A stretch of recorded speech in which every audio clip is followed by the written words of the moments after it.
A smarter version of me. Book 4 of the Destiny Clark Saga. Written by Cindy Ray Hale. Text copyright 2019 by Cindy Ray Hale. Production copyright 2023 by Cindy Ray Hale. Author's note. This is a rewrite of the original series, The Destiny Trilogy by Cindy Ray Hale. This book takes place during the events of first portion of Synchrony, Book 2 of the Destiny Trilogy. Scenes and events have been changed and rearranged. I hope you love this version of the story even better than the original. But don't forget, the original story is always available for purchase at smarturl.it/synchrony. Chapter 1, Isaac. I hate saying goodbye, Destiny whispered, squeezing my hand. She glanced back toward Michael's bedroom window. If he found her out here with the forbidden Baptist boy at 3 o'clock in the morning, it wouldn't be pretty. I know the feeling. I turned to her with a rueful grin. Destiny cupped a hand around the back of my neck. I leaned my face down and kissed her. I never tired of kissing her, running my hands through her lush, dark hair, or smelling her sweet floral scent. I had an amazing night, I said, tucking a curl behind her ear. Me, too. Destiny's breath tickled against my lips as she spoke. I didn't want it to end. Can I see you tomorrow? I kissed the corner of her mouth. And the next day? I kissed her cheek. And the next? She gave a soft giggle. Isaac. You'll wake up my brother. You're right. We wouldn't want that. I'd better get you back inside. Michael would beat the crap out of me if he found me outside with his sister in the middle of the night. He'd assume the worst and wouldn't believe anything else. But I had only treated Destiny with the utmost respect and had no intention of ever treating her otherwise. I stepped back, and Destiny turned away from me reluctantly. She reached up, straining to lift her bedroom window. It was a little high for her, so I reached up and helped her push it into place. Let me help you up, I said. I laced my fingers together and held them down like a stirrup. Destiny stepped into my hands and grasped my shoulder for stability with her small hand before climbing into her bedroom. She giggled as she tumbled onto her bedroom floor. I stifled a laugh and hoped that her thud hadn't disturbed the sleeping members of the household. She turned around and leaned out the window. I reached up and placed my hands on her perfect, soft cheeks. I hated it that our perfect night of stargazing had to end, but I would be a zombie in the morning if I didn't call it a night. On my tiptoes, I gave her one final kiss. Good night, beautiful. I pulled away and gazed into her sweet face. Good night, she whispered. Destiny shut the window, and I picked up the screen from where I'd left it resting in the tall grass next to the foundation of the house. It took some doing, but I was able to stretch up enough to replace the screen on her window. I snapped it into place and gave Destiny a final wave goodbye from where she stood next to her curtains. The next day, when Dad came in to check on me, I told him I needed another day to rest from my car accident instead of going to church. He seemed satisfied with my excuse and left me to my slumber. I woke up later to a thunderstorm and had the vague thought that I was grateful for how clear the night had been. The stars had been the best I'd seen in a while.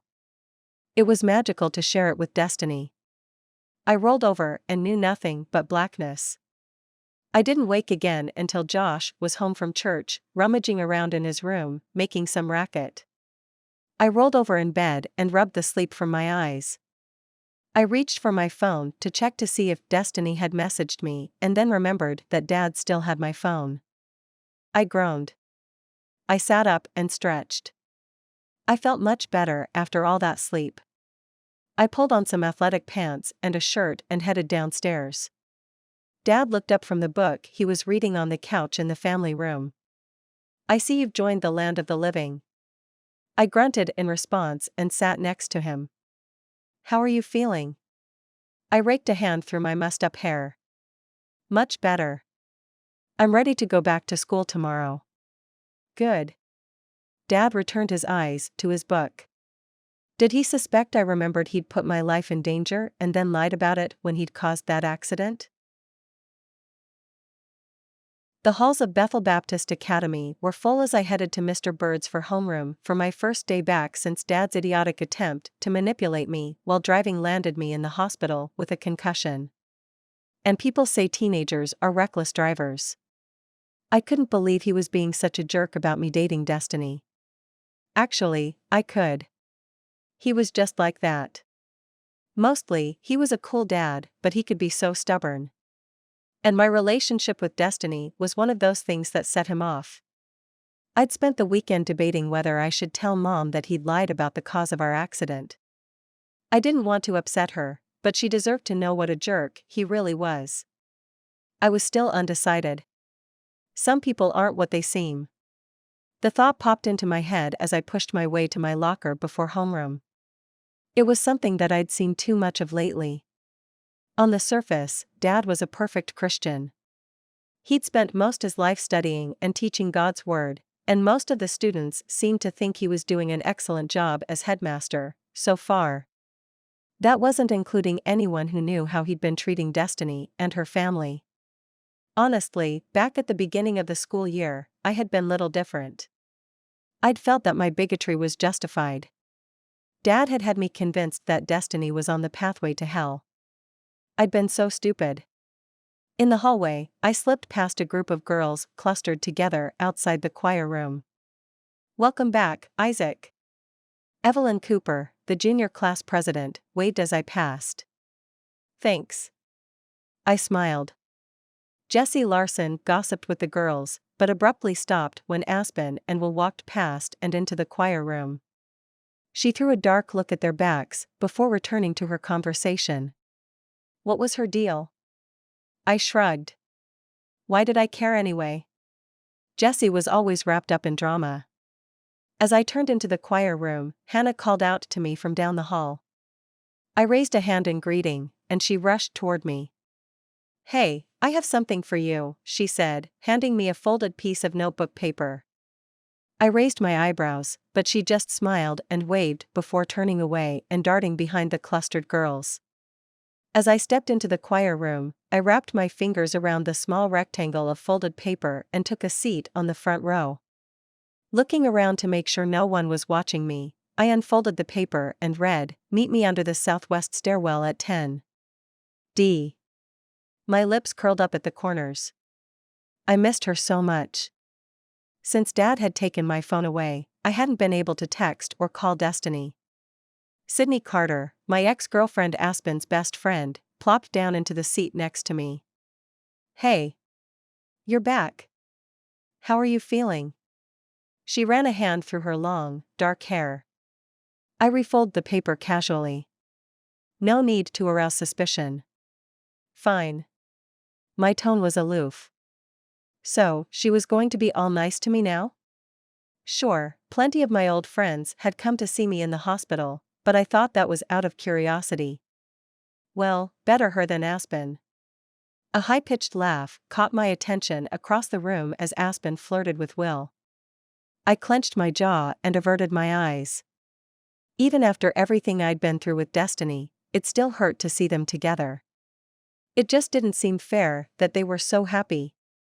Whatever happened to you reap what you sow. Aspen and Will were lying, cheating hypocrites. It wasn't until I discovered them making out in the parking lot of her favorite sandwich shop that I realized she'd been cheating on me with my best friend. Shouldn't they be reaping the whirlwind? At 9:58, I stepped out of honors English with a hall pass, so I could go to the bathroom. When I arrived at the staircase on the southwest corner of the building, Destiny was already there. "Hey," I said, smiling. She looked beautiful in her white Oxford and plaid skirt. Some girls couldn't pull off the uniform, but Destiny was not one of those girls. I moved deeper into the shadows, pulled her close to me, and kissed her gently. If I was going to skip class, I might as well make the most of it. "I missed you," she said. "I missed you, too," I said between kisses. "This meeting up in stairwells is getting old," Destiny said. "It's our first time." "Yeah. I'm already tired of it."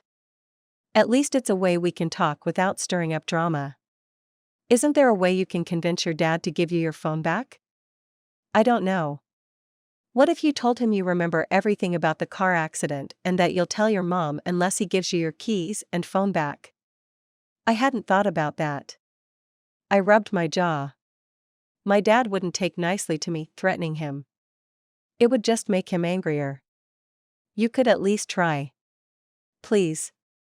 Her blue eyes pleaded up to me, and I knew I couldn't deny her anything she asked. Chapter 2, Preston. Hey, Preston, can I borrow a pen? Destiny asked. We were in seminary, the church class we attended every morning before school. I gave her a tight smile. Ever since she'd been dating that Baptist guy, things had been strained between us. It wasn't that there weren't any girls who liked me, it was that Destiny didn't. I'd thought I had a chance with her. I'd thought I was good enough. I was wrong. Just look at her. She was nice and beautiful with long, dark hair, and she enjoyed camping and the outdoors. What wasn't to like? It was no wonder Isaac wanted her. I'd wanted her for as long as I could remember. After handing her my spare pen, I turned my gaze away, pretending I didn't notice the way the light caught the highlights in her hair. I'd never forget the horrible Sunday he'd come to church with her, and she'd admitted they were dating. The wrenching in my gut was like that sick feeling you get when you remember a test you forgot to study for. Or when, 6 hours into the drive home, you realize that you left your favorite stuffed animal from when you were a little kid in the hotel room. What could I have done differently to win her over? I'd gone over it in my head repeatedly. Had I been too bold at the paintball game when I'd put my arm around her? My cheeks burned in humiliation as I remembered the way she'd twisted away from me. Should I have fought harder for her? I'd considered beating the crap out of Isaac more times than I could count, but what would that achieve? It would just make her pull further away from me. What did she see in him? That's what I could never understand. Sure, he was a pretty boy, but Destiny should be able to see past that. Even if she never picked me, she should at least find a guy worthy of her. He wasn't even remotely close to worthy. He seemed to think he was better than the rest of the world, like we should all bow down to him. How could a guy like that make Destiny happy? She was the bravest, strongest, most beautiful girl I'd ever known. She tackled life just as fearlessly as she conquered the toughest cliffs when rock climbing. If she gave me a chance, I would make it my goal in life to bring a smile to her face every day. But today wasn't that day. A small sigh escaped her lips, and I glanced over at her open notebook to see her doodle his name in a curly feminine script. With my pen. Chapter 3, Destiny. See you later, Destiny, Hannah called with a wave as she climbed into Evan's yellow Jeep. Through the driver's side window, I could see them leaning in for a kiss. All day she and Evan had been inseparable. Normally, I wouldn't have noticed, but it was hard to sit next to them being lovey-dovey when Isaac was across the lunchroom sitting at a table full of football players. It wasn't fair we had to hide, and they could be as open as they wanted. I missed him. I retreated to the sidewalk that wrapped around the corner of the high school building and scanned the line of cars to see if Mom had arrived. I couldn't see her anywhere. Michael had football practice today, so I couldn't ride home with him unless I stayed late. My phone rang in my pocket. Hey, Mom. Hey, I'm stuck over at the dentist's office with Elijah and Brianna. I need you and Olivia to stay after with Michael today. I couldn't help but smile. And watch my sexy boyfriend play football? What an inconvenience. Sure thing, Mom. I'll let Livy know.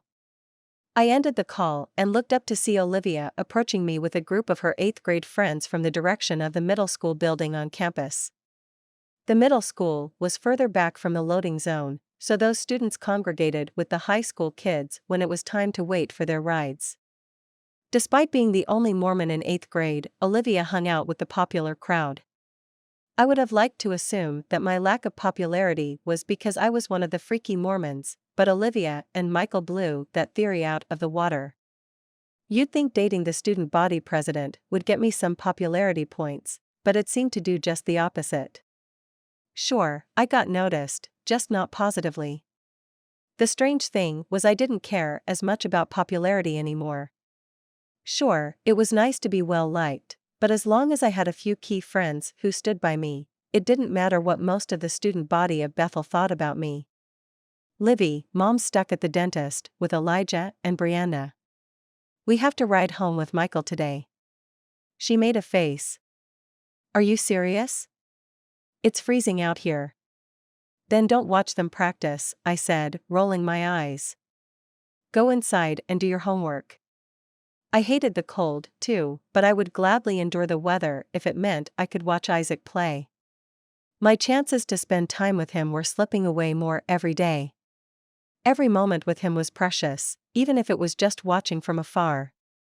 I settled into the bleachers and wrapped my coat around myself. Unzipping my backpack, I fished out the purple knit hat my grandmama had made me for Christmas a couple of years ago. I pulled it on over my freezing ears and breathed warmth into my hands.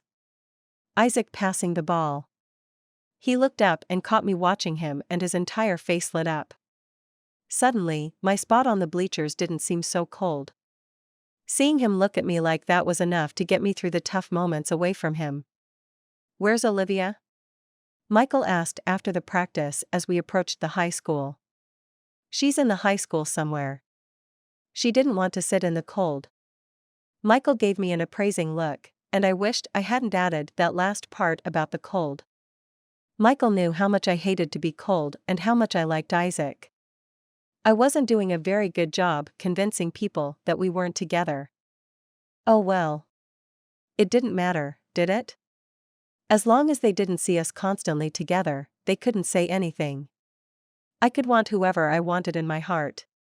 Michael pulled out his phone and began composing what I assumed was a text for Olivia, telling her to meet us at the car. Hudson Brown walked past us as we reached Michael's green Honda Civic, and Michael lifted his hand in greeting.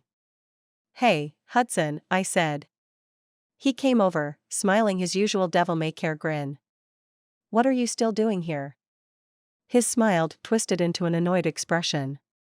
I was over in the chem lab. Dr. Spencer's having me do extra credit to pull up my grades. Do you have a car now? Yep. I just turned 16 last week. My mom hooked me up with that sweet little Mercedes C250. He pointed 3 empty spots over to a gleaming, cherry red sports car. For real? Michael dropped his hand from his door handle and turned toward the Mercedes, his eyes caressing it like it was a beautiful woman. I saw that car this morning, and I was wondering whose it was. Can I say that your mom is awesome in my book?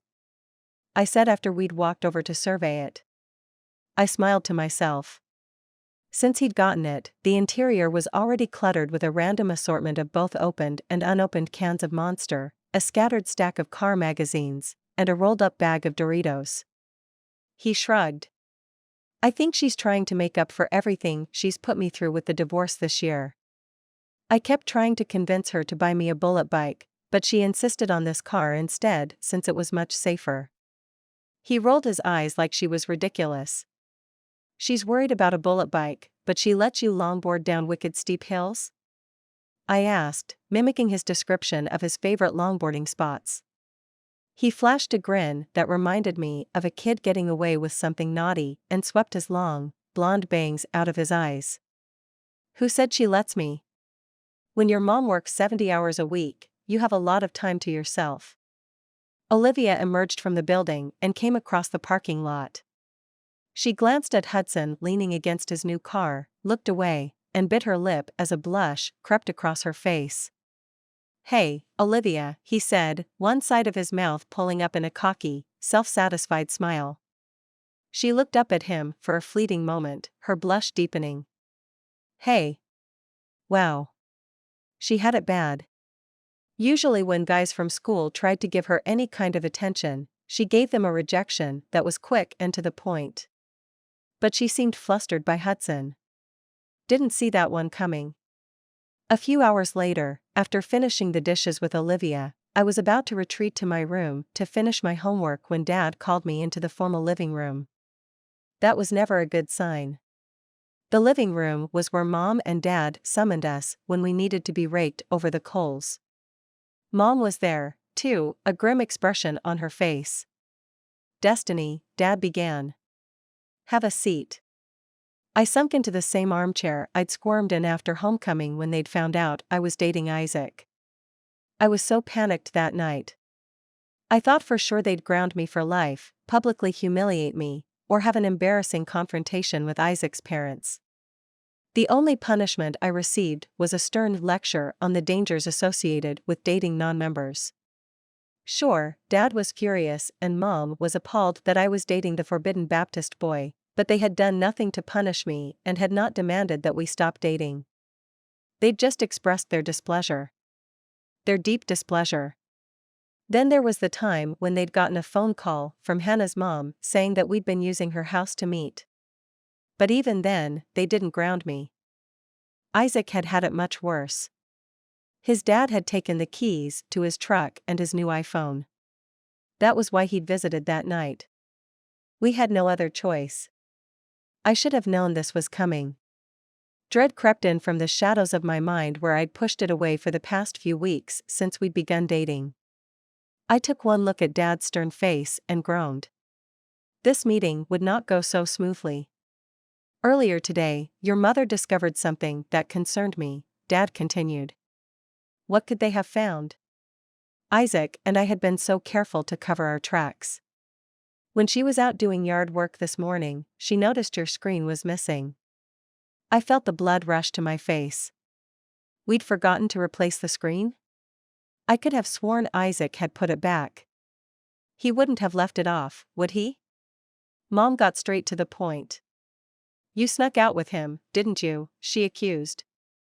The stricken look on my face must have given me away because Dad sucked in a disbelieving breath, a quick sound that sickened me as the guilt settled deep in my stomach. What must they think of me? That I was the black sheep of the family? I'd never wanted to be that person. I'd only ever wanted to please them.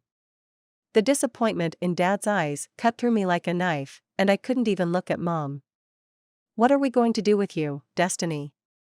We can't even trust that you're safe in your own bed anymore," Mom said. "We've been more than understanding about your relationship with Isaac. I don't think you have a clue how hard this has been for us." Understanding? They hadn't been.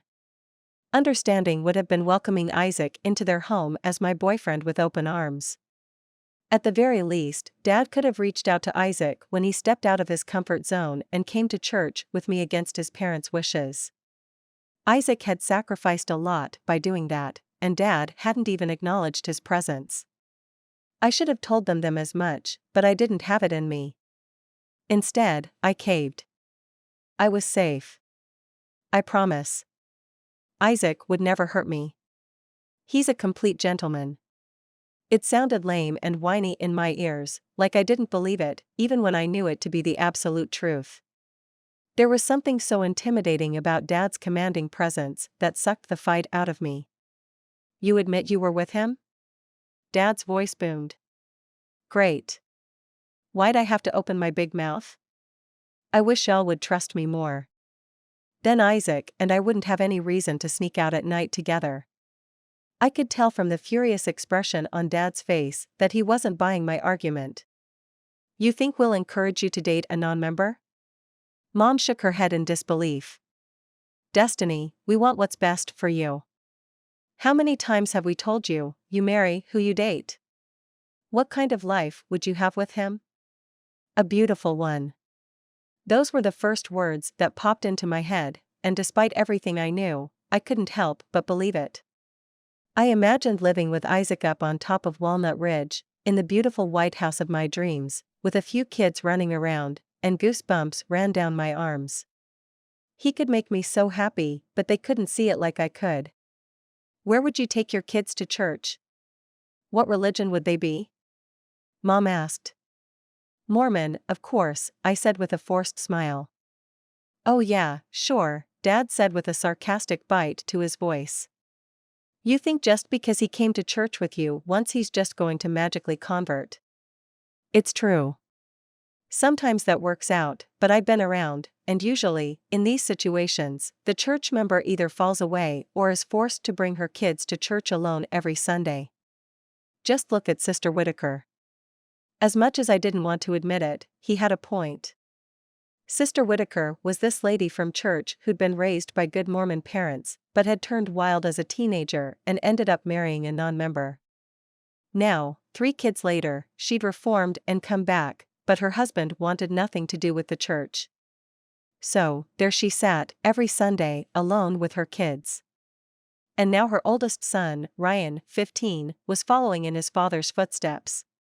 Megan told me at church a few weeks ago that she'd seen him smoking weed out by the dumpsters at Acorn Creek High School.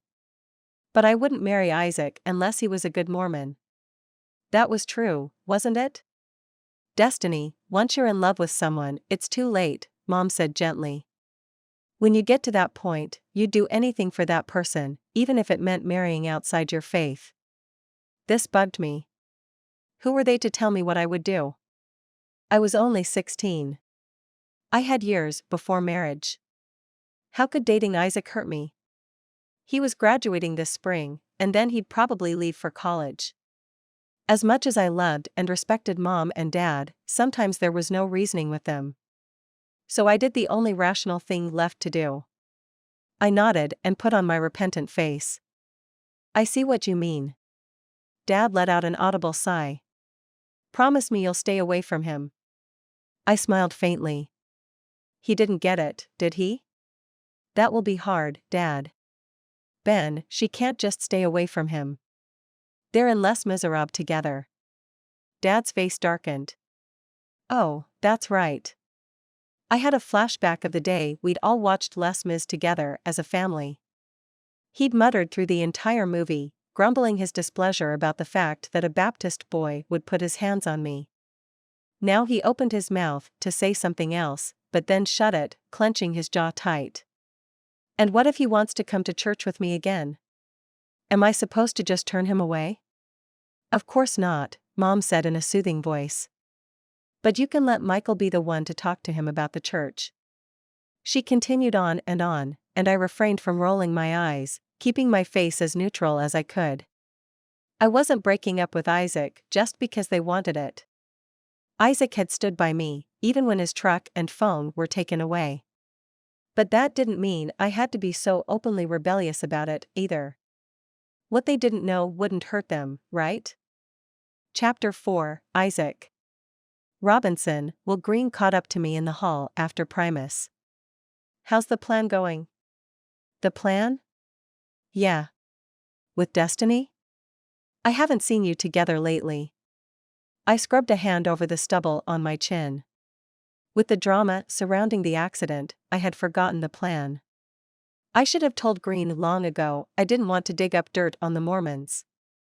I needed to come clean with Destiny before Green said something in front of the wrong person. But an idea popped into my head. I could use Green to get Destiny to talk to me. Could you tell her I want her to meet me in my office? I set up a time with him and he disappeared around the corner in the direction Destiny had walked. 2 hours later, I sat in my office spinning a pencil around on my desk. Why had I imagined it was a good idea to send Green as my messenger to get Destiny? I could have passed a note to Hannah or Evan to deliver to her. But Green had caught me off guard and I had to tell him something. Didn't I? A light knock sounded on the door, and I answered it. Destiny stood there with her curls tied up in a ponytail. I grabbed her wrist and yanked her inside, kissing her boldly. She shut the door with her foot and ran her fingers through the back of my hair. That's amazing, I said with a shiver running down my spine. I felt her lips stretch into a smile across my mouth. In an instant, as though she'd remembered something, she pulled away, a dark look crossing her features. We need to talk. An uneasy sensation settled into my belly. She wasn't breaking up with me, was she? No, she wouldn't have kissed me if that were the case. Still, something in her tone put me on my guard. What's going on? She twisted her hands together and sunk into one of the chairs in front of my desk. For a moment, my breath stuck in my throat. Had Green said something to her to upset her? What is it, Destiny? You're scaring me. She glanced at her hands and back up at me. My parents found out I snuck out with you. They gave me this long speech last night. A pained expression moved across her face, like she was stopping herself from elaborating too much. My brows knit together in a mix of confusion and concern. Should I be happy she suspected nothing from Green or upset her parents were angry? How'd they find out? My mom found the screen on the ground outside my window. Your screen was gone? That makes no sense. I remember replacing it. It was a pain to put back in from so low on the ground. We had a storm the next day. Maybe you didn't get it back in properly, and the wind knocked it down. I nodded. It made sense. I crossed my arms over my chest. I'm sorry. I feel terrible that you got in trouble because of something I did. She reached up and uncrossed my arms, taking my hands and stepping closer so that our noses touched. Don't feel bad. Please. Well, when she asked that way, I inched closer so that our lips met and kissed her deeper this time. Too soon, she pulled away again. Isaac, I've been thinking. She scrunched her forehead up, creating a neat wrinkle of her perfect brow, like whatever she was going to say would be hard for her. We should stage a breakup. I started to protest, but she put a finger to my lips. It would be for the best. Think about it. You could have your phone and your truck back, and everyone would chill out. I know it would seem like we were letting everyone else win, but we would know the truth. I reached out and tucked a chestnut strand of hair behind her ear, taking a minute to absorb her words. As much as I don't enjoy hiding, I have to admit you've got a point. I grinned. It would be nice to have my phone back. Then we can text at night. It won't even be hard. We can disguise each other's contact info in our phones with code names. And we can have more meetings under the stairs or in your office, but we'll have to change up the times so that people don't catch on. I laughed. You put thought into this, haven't you? She shrugged. A little. I'm sure we'll figure out better ways to hide as time passes. How should we stage the breakup? I don't know. We'll exercise our acting skills. Are you going to scream at me in the hallway and slap my face? Destiny rolled her eyes at me. That's not my style. I could mention our breakup in front of Jessie, and that would do it. Oh, please don't. The last thing I need is Jessie believing she has a chance with me. She doesn't, does she? Heck no. I can't think about anyone but you. Good. A faint smile fell on Destiny's lips. I remember at homecoming how many girls flocked to you when they found out you were single. I dodged her last remark. Well, if they hit on me, I'll tell them I'm not interested. And it will be true because I'm devoted to you. I like that, Destiny said. When's our breakup? I asked. Today. What if we get Hannah to help us? Destiny said. I'll let her in on what we're up to, and she'll be more than happy to help. Sounds like a plan. I should have been happy that we'd figured something out, but dread sat in my belly, heavy like a stone. When would I ever be able to be happy with my girlfriend, out in the open with no one railing against us? Would it ever happen for us? Chapter 5, Destiny. I filled Hannah in on our plan after the next class let out. Why do you need to make such a big deal about breaking up? Tell your parents to shove it. You should be able to date whoever you want. Or better yet, date Isaac like you've been doing and keep it on the down low. They don't need to know everything that goes on in your life. Because they're my parents and they make it a point to know everything in my life. And this way it'll help them drop their guard so they're not breathing down my neck about Isaac. I guess that makes sense. So, will you help me? I asked. Of course, I will. After school, Hannah approached Isaac in the hall as he put a book into his locker. I kept my distance, But even from where I stood I heard every word she said with perfect clarity. And so could everyone else in the crowded hallway. I found out you broke up with Destiny. What's your problem? Just because she's a Mormon doesn't mean you have to dump her. You're a coward, Isaac. She told me you picked your truck and your phone over her. That's pathetic. You disgust me. Hannah spun on her heel, leaving Isaac standing speechless at his locker with his mouth clamped together. Anyone else watching would think he was upset, but I could tell he was working hard to hold back his laughter. Hannah grabbed my arm as she approached me in the hall and pulled me into an empty classroom. How'd I do? Well, you made a scene. Good. A smug smile crossed her features. Did you catch the look on Michael's face? Michael was there? I asked in surprise. Yep. He looked so shocked. But not disappointed. I bet not. He's not a huge fan of my relationship with Isaac. I don't enjoy lying to him though. If I thought you could trust him, I'd tell you to come clean with him. But he'd tell your parents the truth, and this would be a waste. Yeah. I agree. I didn't see another way around it. Hannah had to stop by her locker, so I said goodbye and pushed open the back doors of the school. I walked past the building to get to the football field to find if I could talk to Michael about what had just happened. I found him sitting on the bleachers, talking to his buddies. He looked up and spotted me, sympathy clouding his face. He said goodbye to his friends and came up to me. I heard you broke up with Isaac. Yeah. Hannah was being loud about it. Are you okay? I shrugged. It is what it is. He hugged me and then stepped backward. Well, I have to get to practice, but we can talk later. I waved goodbye and returned to the front of the school to find if Mom was there to pick me up. As I rounded the corner and the bleachers came into view, something caught my eye. Aspen and Will were under the bleachers 30 feet from me, only this time they weren't making out like Hudson had reported the day I'd discovered that Aspen and Isaac had broken up. From the looks of it, they were having a massive fight. Aspen had her arms crossed and her hip jutted to the side. Her blonde hair was pulled up into a high ponytail, and she was wearing her cheerleading uniform. Even from where I stood, I could tell she'd been crying. How could you do this to me? She flung the words out of her mouth like daggers, enunciating each syllable with deadly precision. You know how horrible it was for me when my dad cheated on my mom. I froze in place. Aspen hadn't noticed me yet, and I wasn't sure what to do. Unless I walked around the middle school building to reach the other side, I'd have to pass them to get to the front of the bleachers. You're no better than him, she said, the venom in her voice turning to pain and disbelief. I trusted you, Will. You were supposed to be there for me. I gave up Isaac for you.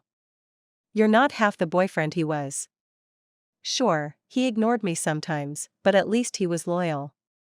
Will stood statue still, impervious to the emotional pain before him. Her dagger words glanced off him. Not even the comment about Isaac fazed him. That was when she spotted me. Her expression shifted from shock to mortification to hatred. I waited for her to walk away. When she didn't, I moved past them, relieved that I could escape their private moment of upheaval. Between my staged breakup and what I assumed was Aspen and Will's fresh breakup, she'd be swooping in on Isaac like a hawk intent on its prey. It made me want to punch something. I had to admit, I'd felt sorry for her at first, but the minute she mentioned Isaac, my sympathy had vanished. Who was she to whine about being cheated on when she was a cheater herself? She'd had it coming to her. Big time. Still, I dreaded the moment Isaac learned about their breakup. He'd be sure to sympathize with her. I suspected, even now, despite every rotten thing she had done to him, he still had strong feelings for her. It wasn't fair, but what could I do about it? Chapter 6, Isaac. Football practice always left me starving. I downed a protein shake in the locker room, but it still wasn't enough. After Hannah's very public announcement of my fake breakup, people swarmed, asking me questions. I'd expected Jessie to be all over me, But she'd ignored me even though I knew she'd heard since she'd been in the hallway just a few lockers down from where Hannah was making her scene. The entire drive home I kept replaying my conversation with Destiny. It made me sick to think we'd let the adults win out. We hadn't lost each other, but we had to be more careful to hide our feelings. I hated it, and the longer I thought about it the angrier I became toward my dad. When I walked into the house that night, I set my stuff down next to the stairs and looked around. Mom still wasn't home and Dad was on the phone in his office, so I scrounged in the fridge. I pulled out a dish of leftover mashed potatoes and ham and dumped it into a frying pan with butter. I should have melted the butter first, but I didn't think about it until it was too late, and I wasn't in the mood to pull everything out and start over. Once the smell of browning potatoes and ham filled the air, Dad appeared, looking over my shoulder. "Hey, Dad," I said. "I need to talk to you." "Yeah," he said, reaching past me to turn down the heat under the skillet. "I know what you did," I said. He avoided my eyes. "What I did? The car wreck?" I got my memory back. I remember everything now. "You almost killed me. And then you lied about it. And for what? So you could keep me away from Destiny? Did you think that would work?" I would have wanted her more. His face paled for a moment, but then his jaw clenched and he looked out the window overlooking our backyard. "What do you mean by would have? Destiny and I aren't together anymore." He kept looking out the window. "And why is that?" He kept his voice even and controlled. "As soon as Destiny's parents found out she was dating a Baptist, they freaked on her, and now they're doing everything they can to keep us apart. Destiny's not the type to go against her parents' wishes. So, as of today, we are no longer together. At least not publicly. I hope you're happy. You almost killed yourself and your own son, and it was for nothing." He turned to look at me and his lips pressed together, brow furrowed. I threw him an accusing glare and stalked from the room for good measure. My speech must have worked because later that night, when I was finishing up my calculus, Dad appeared in my doorway, reaching out and knocking on the open door. "Isaac?" "Yeah?" I looked up from the book, calculator, and paper spread on the bed in front of me. He was cradling something in his hands. Was that, by chance, my keys and phone? "Oh, heck yes. I owe you an apology for my behavior that night. I took things too far. I put your life in danger, and I'm sorry for that." For a moment I thought he meant it, but then he crossed his arms, something flashed in his eyes, and he lifted his chin. "But I still don't approve of you having any kind of relationship with her, and I stick by my same stance in the matter." What kind of piece of crap, flimsy apology was that? He almost killed me, and he's defending himself as part of his apology? He thought he was excused from responsibility, that he was justified since it was for a good cause? I wanted to give him a piece of my mind, but I held my breath as he walked to my dresser. He set my keys and phone on the silver tray where I kept random stuff like paper clips, receipts, and a wound-up headphone cord. He turned around and droned on about the dangers of Mormons for another 20 minutes. I sat still, my eyes occasionally drifting to the silver tray as he preached his rehearsed sermon. It was a serious challenge to keep from rolling my eyes, but somehow, I made it through the entire thing without a single sarcastic remark. When he left, I leapt from my bed, locked the door, and grabbed my phone, pushing the button on the side to activate it. I frowned. The battery was dead. It had sat somewhere in Dad's room, collecting dust for days. I fished the charger out of my sock drawer and plugged it into the outlet behind my nightstand. When the phone had powered up again, it took forever for the OS to load.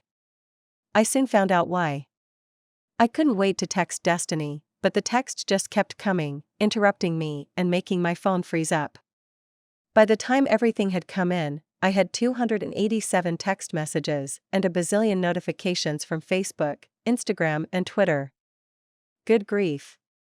I didn't look at them, but I imagined that they said something like "We're praying for you," or "Get well soon." I guess that's what happens when you're the student body president, and the entire school is worried you might either die from a car wreck or lose your salvation because you're dating the Mormon girl. A few minutes later, I could finally send the text to Destiny. Guess what? I got my phone back. It's a freaking miracle. Your evasion plan worked like a charm. When she didn't reply, I began going through my phone, switching around the privacy settings. I made a new password and changed Destiny's name into Hannah with a lowercase h to differentiate from the real Hannah, who was still entered with the capital H intact. Then, for good measure, I deleted the message I'd only sent moments ago, just in case Dad came back to check my phone before he went to bed. As I waited for Destiny's reply, I began sifting through the text messages. 90% of them were genuine and kind, but a few, like Aspen's, for instance, made me cringe at the blatant hypocrisy. Most of them were from numbers I didn't even have saved to my phone. How'd these people get my phone number? It made me wonder if Aspen or Will had given it out. Apparently, she hadn't realized I'd had my phone taken away. By the time I'd read the text messages and notifications, an hour had passed and Destiny still hadn't replied. I sent her 2 more texts, and I turned back to my calculus with an impatient sigh. Chapter 7, Destiny. Later that night, after the kitchen was clean and my homework was finished, I found Olivia sitting in bed with her phone, fingers flying across the touch screen, probably gushing to Brinley about the amazing Hudson Brown. I walked over to the denim jacket hanging on the back of my desk chair and pulled my phone from the pocket. I stared at the display, and my pulse quickened. I had 3 unopened messages from Isaac. He'd gotten his phone back. Olivia giggled to herself from under her piled-up blankets as she tapped in a quick reply. I was lucky I'd had my phone on silent, or Olivia would have heard the incoming messages and snooped to see who they were from. And I hadn't even thought to change his name to some code name yet. I'd change it, but first I had to open his messages. I couldn't wait a second longer. I smiled to myself as I read his first message. What a sneaky guy. I was curious to know what he'd said to his dad. I hoped he wasn't too convincing. I didn't like the idea that he might have been bashing me to his dad. His next 2 messages were only 2 minutes old. Where are you, gorgeous? And then 1 minute later. I'm dying here waiting for your reply. I made him impatient? It was still so hard for me to imagine that he was that crazy for me. What we had between us seemed so surreal, like somehow it wasn't solid and might vanish. I pushed the negative thoughts away and decided to put Isaac out of his misery. I tapped in a reply, guarding my face in case Olivia glanced over to see me grinning from ear to ear. Hey! I'm so glad you got your phone back. Now we can talk at night again. Sorry I made you wait so long. I was busy with dishes and homework, and my phone was on silent way back in my room. As soon as I sent the message, I opened the edit contact screen for Isaac's number. I thought for a moment. What would be the best code name? I could put in something random like spaghetti, but that would be a red flag to anyone who picked up my phone. I considered putting in another guy's name in there like Deshaun or Hudson, but if I did that and was discovered saying lovey-dovey stuff to them, I'd still be in big trouble for dating a non-member. Just then, the most brilliant idea hit me, and I punched in. Preston, winky face. Not to be confused with the real Preston who was in my phone as Preston Nelson. In all honesty, wasn't Preston the perfect Mormon boy? He was the kind of guy my parents would handpick for me to marry and have 7 kids with. It was devious and foolproof, yet dangerous. If anyone found my phone and saw that I was texting Preston the kinds of messages I was planning to send to Isaac, they'd think Preston and I were in a relationship. Then they'd get off my back about dating a non-member. It would be awkward if it ever got back to Preston. He'd be sure to deny it, but they wouldn't believe him since they'd seen the texts with their own eyes. Just then, a text from Preston, winky face, popped up on my phone. I replied to Isaac, and we texted back and forth for a few minutes. I glanced over at Olivia to see if she noticed what I was doing, but she was too absorbed in her own phone to pay any attention to me. Isaac and I continued texting off and on for the next hour.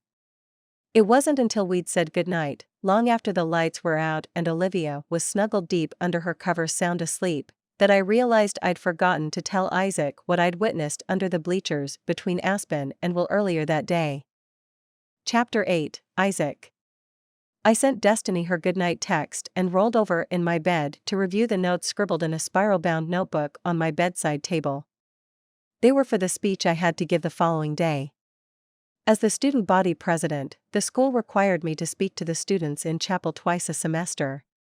Twice a week, after lunch, we had chapel in the Bethel Baptist Church sanctuary. The church building was the original structure that had housed Bethel Baptist Academy back when it was first formed many years ago. Since we were nearing Thanksgiving, it would be my second time speaking. The past student body presidents spoke to the students about their big plans for the upcoming few months or got them excited about the next fundraising project, but as I stared at my notes outlining the plans for the Winter Wonderland banquet and the Christmas food drive kickoff, I couldn't shake the feeling that something important was missing. I glanced at my car keys lying on the silver tray on my dresser. For the past month, I'd had a lot of reasons to be angry with many people. First, it was Aspen and Will. Seeing my girlfriend and my best friend making out was something that tortured me, even now. Saying that it had been a hard blow to take was a massive understatement. That was bad enough, but then, she just couldn't leave me alone. Why couldn't she let me find happiness somewhere else? It was impossible to understand why she persisted in torturing me even after she'd shifted her affection from me to Will. It was one thing for her to torture me, but when she'd started up on Destiny, it was too much to handle. Then there was Dad. It was so frustrating that he couldn't accept my relationship with Destiny. Why did he have to be so obstinate? When he stopped the car in the middle of the road that stormy day, demanding that I break up with her, he'd taken it too far. And then he had the nerve to offer that flimsy apology. What about the kids against my relationship with Destiny? They'd started a prayer group to keep me from becoming a Mormon. I'd been so angry with them I'd wanted to punch my fist into a locker. Feeling uneasy, I hopped from my bed and went downstairs to pop myself a bag of popcorn. The kitchen was dark, except for the light from the microwave, as I watched the bag expand with popped kernels. I returned to my room with the popcorn and ended up staying awake until midnight. I spent the time poring over the Bible, praying, and brainstorming. Despite all my efforts, I still couldn't release the anger gripping my heart. The next day, when the entire high school had assembled in the sanctuary, I climbed the carpeted steps to the pulpit and gazed out into the sea of faces before me. I stacked my note cards in front of me and began with my prepared speech, outlining the plans for the next few upcoming events. Just before I finished my address, once more, the thought popped into my mind that something was missing from my speech. My eyes roamed over the packed room in front of me. So many faces in the congregation had been in the Save Isaac prayer group just last week. They had worn those ridiculous Save Isaac badges and passed out the yellow papers announcing the meeting times to pray for my soul. My face burned with humiliation. What was I even doing up here? I felt like such a fool. I was beyond ready to give some hasty closing statement and escape their scrutiny. Even returning to my seat next to Aspen and Will on the front row with the other student body officers was better than this extension of the public humiliation.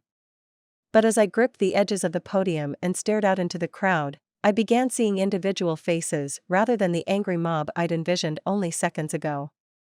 There was Seth Carter from the junior class who'd sent me a text message, saying he hoped everything was okay with me.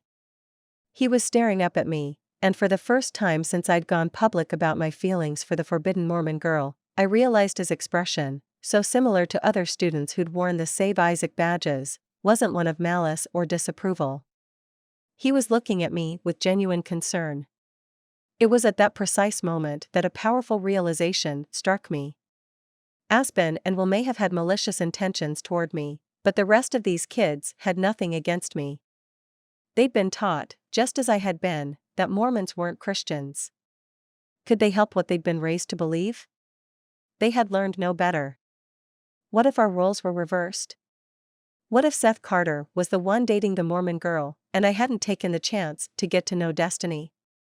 I would have been one of the first ones to join the prayer group to save him. My eyes scanned the crowd again, and I saw more like him. There was Jackson Palmer, Suzanne Weeks, Amy Walker, and Carlos Rodriguez. Their texts were all supportive. I was tired of all the anger controlling my life. As I came to this realization, I knew what was missing from my chapel talk. Forgiveness. I swallowed, and before I began speaking again, my eyes drifted to where Aspen and Will sat. Instead of giving the standard closing of, "Let's pull together for a great year," I said, "As we approach the holidays this year, I'd like to encourage all of you to reach out to those who have wronged you and find it within yourself to forgive them. As you do, you'll discover God's love shining brighter in your life." As I spoke, the anger and resentment lifted from my shoulders. I continued, and the words poured from my mouth. Although I hadn't spoken of what had been done to hurt me, I sensed a distinct shift in the room. The crowd had split into two. Half the room was nodding, watching me with misty eyes, or smiling. The other half of the room was staring back with hardened expressions, passing notes to their neighbors, or sleeping, oblivious to my words. Neither Aspen nor Will seemed to show any reaction to my words. She was sitting with her crossed legs twisted away from him, her eyes glazed over and staring at nothing in particular. He was sitting with his elbows propped on his knees and his forehead resting on his clasped hands, bent down toward the carpet, like he'd rather be anywhere but listening to me talking. It didn't matter though. I'd said what I needed, and I'd meant it. It would be hard to forgive them, but I was on the right track. After I'd closed my speech, I grabbed my note cards and stepped down from the podium. I took my seat next to Will. Throughout the rest of the meeting, he refused to meet my eye, but I caught Aspen glancing over at me more than once with an unreadable expression. When the meeting was over, I stood and searched where Destiny had been sitting with the other sophomores. She wasn't looking at me. Instead, she was smiling and talking to that little blonde kid who had played paintball at her house and sometimes ate at her lunch table. What was his name again? Oh yeah. Hudson. He was a nice enough guy, even if he looked at Destiny like he wanted more than friendship with her. A small hand touched my bare elbow, and I turned to see Aspen looking at me with a solemn expression. My defenses shot up. My first instinct was to jerk away from her, but I took a deep breath and faced her instead. She dropped her hand from my arm once she saw she had my attention, and I breathed a sigh of relief. I couldn't handle her cheating hands touching me. I silenced the acidic thoughts flowing through my head. Forgiveness. I had to try harder. "Can I talk to you for a minute?" she asked, her voice steady and serious. Everything in me was screaming at me to get away from her, but I swallowed my resentment and nodded. This forgiveness thing was much harder than I'd imagined. It was one thing to forgive the various kids in the congregation. Forgiving Aspen was a different matter altogether. It seemed so achievable looking down from the pulpit, but now that she was right in front of me, smelling like coconuts with her long, blonde hair brushing my arm, the agony of her betrayal came back to attack me full force. I followed her down the aisle, to the back of the sanctuary, hyper-aware of the eyes focused on us as we pushed through the crowd, passing row after row of students filing out to leave. It infuriated me that being seen leaving with her had such an effect on me. Why should I care if people see me with her? I should be able to talk to my ex-girlfriend without people stirring up rumors. Aspen opened the door to the stairwell that led to the balcony seating. She wanted me to follow her into there? No way. I stood my ground, crossed my arms over my chest, and said, "What do you need, Aspen?" She dropped her hand from the door handle, and it began to close. She turned to look at me, her bright blue eyes pleading. People packed around us in the foyer, and she glanced around at them with an uncomfortable look on her face. I took a deep breath. Forgive her. Just let the pain go. As though she'd plucked the thought from my mind, she said, "Isaac, can you ever forgive me for what I did?" I drew in a sharp breath and looked away from her pleading eyes. Why did she have to look at me like that? I'm so sorry. I treated you horribly. I wouldn't blame you if you hated me until the day you die, but if you could somehow forgive me, her voice trailed off.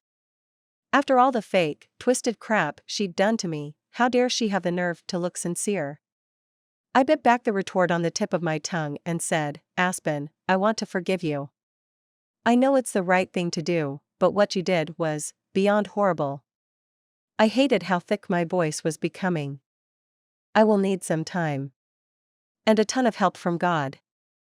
Because He was the only one who could make this better. I understand, she said, her eyes full of repentance. She dropped her eyes and began twisting a strand of her golden hair around her pinky finger. I'm guessing by now you heard what happened. My brow furrowed in confusion. No. What are you talking about? With the noise of the chatting girls passing by us, her voice was too soft to catch her next words. What? I asked, leaning closer. Will has been cheating on me with Jesse Larson. I rocked back on my heels, stunned. No freaking way. He sure knew how to pick them. Jesse was even more despicable than Aspen, and that was saying something. I'm sorry, I stammered. I didn't know what else to say. He knows my dad cheated on my mom. I just don't understand how he could do this to me, Isaac. Two fat tears rolled down her cheeks. Great. Now what was I supposed to do? I was such an idiot for ever leaving you, she said, sniffling. It was the worst mistake of my life. You were. She took a deep breath and started again. You were so amazing to me. You helped me through my parents' divorce when I was at my lowest. I'll never forget that for as long as I live. I never deserved you in the first place, and then I was so awful to you. I still didn't trust her, but I couldn't deny that despite all she'd done to me, there was a small part of me that felt compassion for her. I'm sorry, I whispered. She must have taken my apology as permission, because without warning, she threw her arms around me, hugging me tightly. How awkward. I moved to push her away, but before I could, my eyes fell on Destiny's ashen face across the crowded foyer, just before she turned to disappear into the milling crowd. Chapter 9, Destiny. Hudson had been telling me about the new longboard he was getting that weekend when I saw them together. He saw it, too, because when I turned away from Isaac and Aspen's intimate scene with fury boiling inside me, he stopped talking abruptly. After we'd walked away a few paces, he said, Dude. When Isaac was talking forgiveness, he sounded sincere, but did he have to take it to this level? She was kinda rotten to him. I fought with everything inside myself to resist the urge to march over to her and rip handfuls of blonde hair from her head. How could Isaac do this to me? I fought back the tears threatening to spill down my cheeks. I wouldn't cry here. I wouldn't. Hudson glanced at me uneasily. I'll see you around, okay? I nodded miserably and wrapped my arms around my torso as he disappeared into the crowd. He must have sensed that I needed some space. Aspen wasn't wasting any time trying to get Isaac back. Even from where I stood, I noticed that she'd turned on the waterworks for him. It was natural for her to cry, too.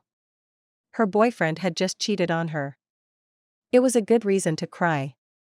I just wished she'd go pick some other guy's shoulder to cry on. I walked down the hallway, past the kindergarten classrooms, and followed the crowd through the cafeteria. I pushed open the double doors that led to the path to the high school building, and a hand clamped on my wrist, pulling me to the side. I twisted to see Isaac. You're not supposed to talk to me anymore, I said dully, loud enough that the group of freshman boys who were passing could hear. They were friends with Isaac's little brother, Josh, and the last thing Isaac needed was a report reaching his dad that we were still together. Isaac frowned and dropped his hand from my wrist. I don't care. You have to know that I didn't want Aspen to hug me. I rolled my eyes. Sure, you didn't. No, I didn't. Why are you being like this? We can't talk here, I said, eyeing the people watching us. Meet me under the stairs 10 minutes after the next period starts. Isaac nodded, shoved his hands into his jacket pockets, and walked away with a worried look on his face. Shanice walked up to me with concern in her dark eyes. Hey. Are you okay? What's going on with you and Isaac?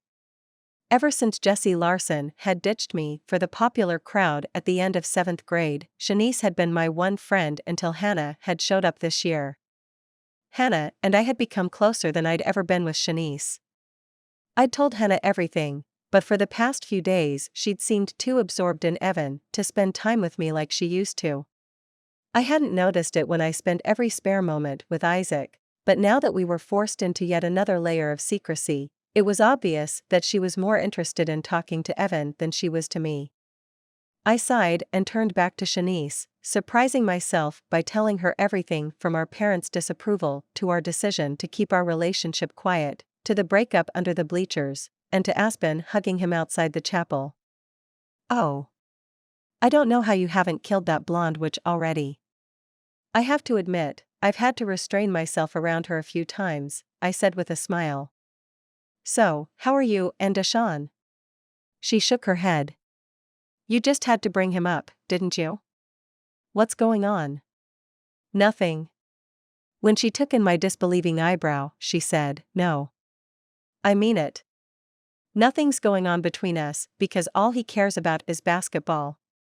When he's not at practice, he's at home shooting hoops, and when the weather's bad, he's sitting in front of his Xbox playing some basketball game with the guys who live on his street. Guys can be so dumb, I said. Isaac did nothing wrong though, Shanice said. If he's telling the truth about not wanting her to hug him. Part of me wanted to believe that he didn't want her to hug him, but I'd seen how hard he'd taken it when she'd dumped him. I couldn't push away the doubt lingering in the back corner of my mind. Normally, Mr. Campbell made American history come alive for me. But today there was something about the cadence of his voice as he described the Louisiana Purchase that made me want to fall asleep. By the time Isaac met me under the staircase, I'd calmed down. Hey, I said. I didn't step closer to him. Destiny, please understand that I didn't want Aspen to hug me. He must have noticed my reluctance to close the gap between us, because he didn't come toward me. She told me Will had been cheating on her, and she started giving me this big sob story. I feel like I'm supposed to forgive her, you know, to move on and stuff, but she's so manipulative. I don't trust her, his voice trailed off. I studied him for a moment.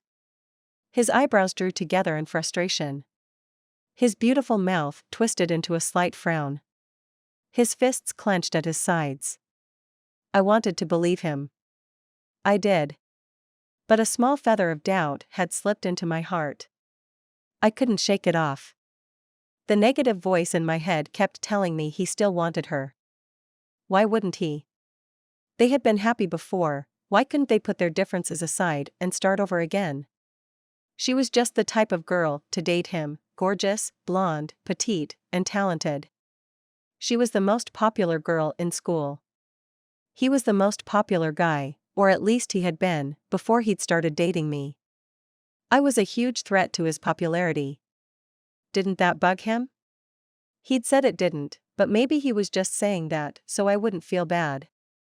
You have to believe me, he said when I still didn't step closer, panic rising in his voice. I had so many harsh feelings toward Aspen that it was eating away at me. I can't live that way. So, when she came up to me, I knew I had to forgive her, but she was just so emotional. It sucks for her.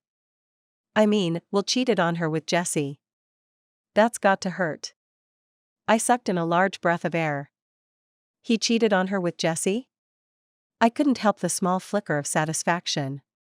I couldn't feel sorry for Aspen. Isaac may have been embracing the spirit of forgiveness, but I wasn't feeling it. He nodded.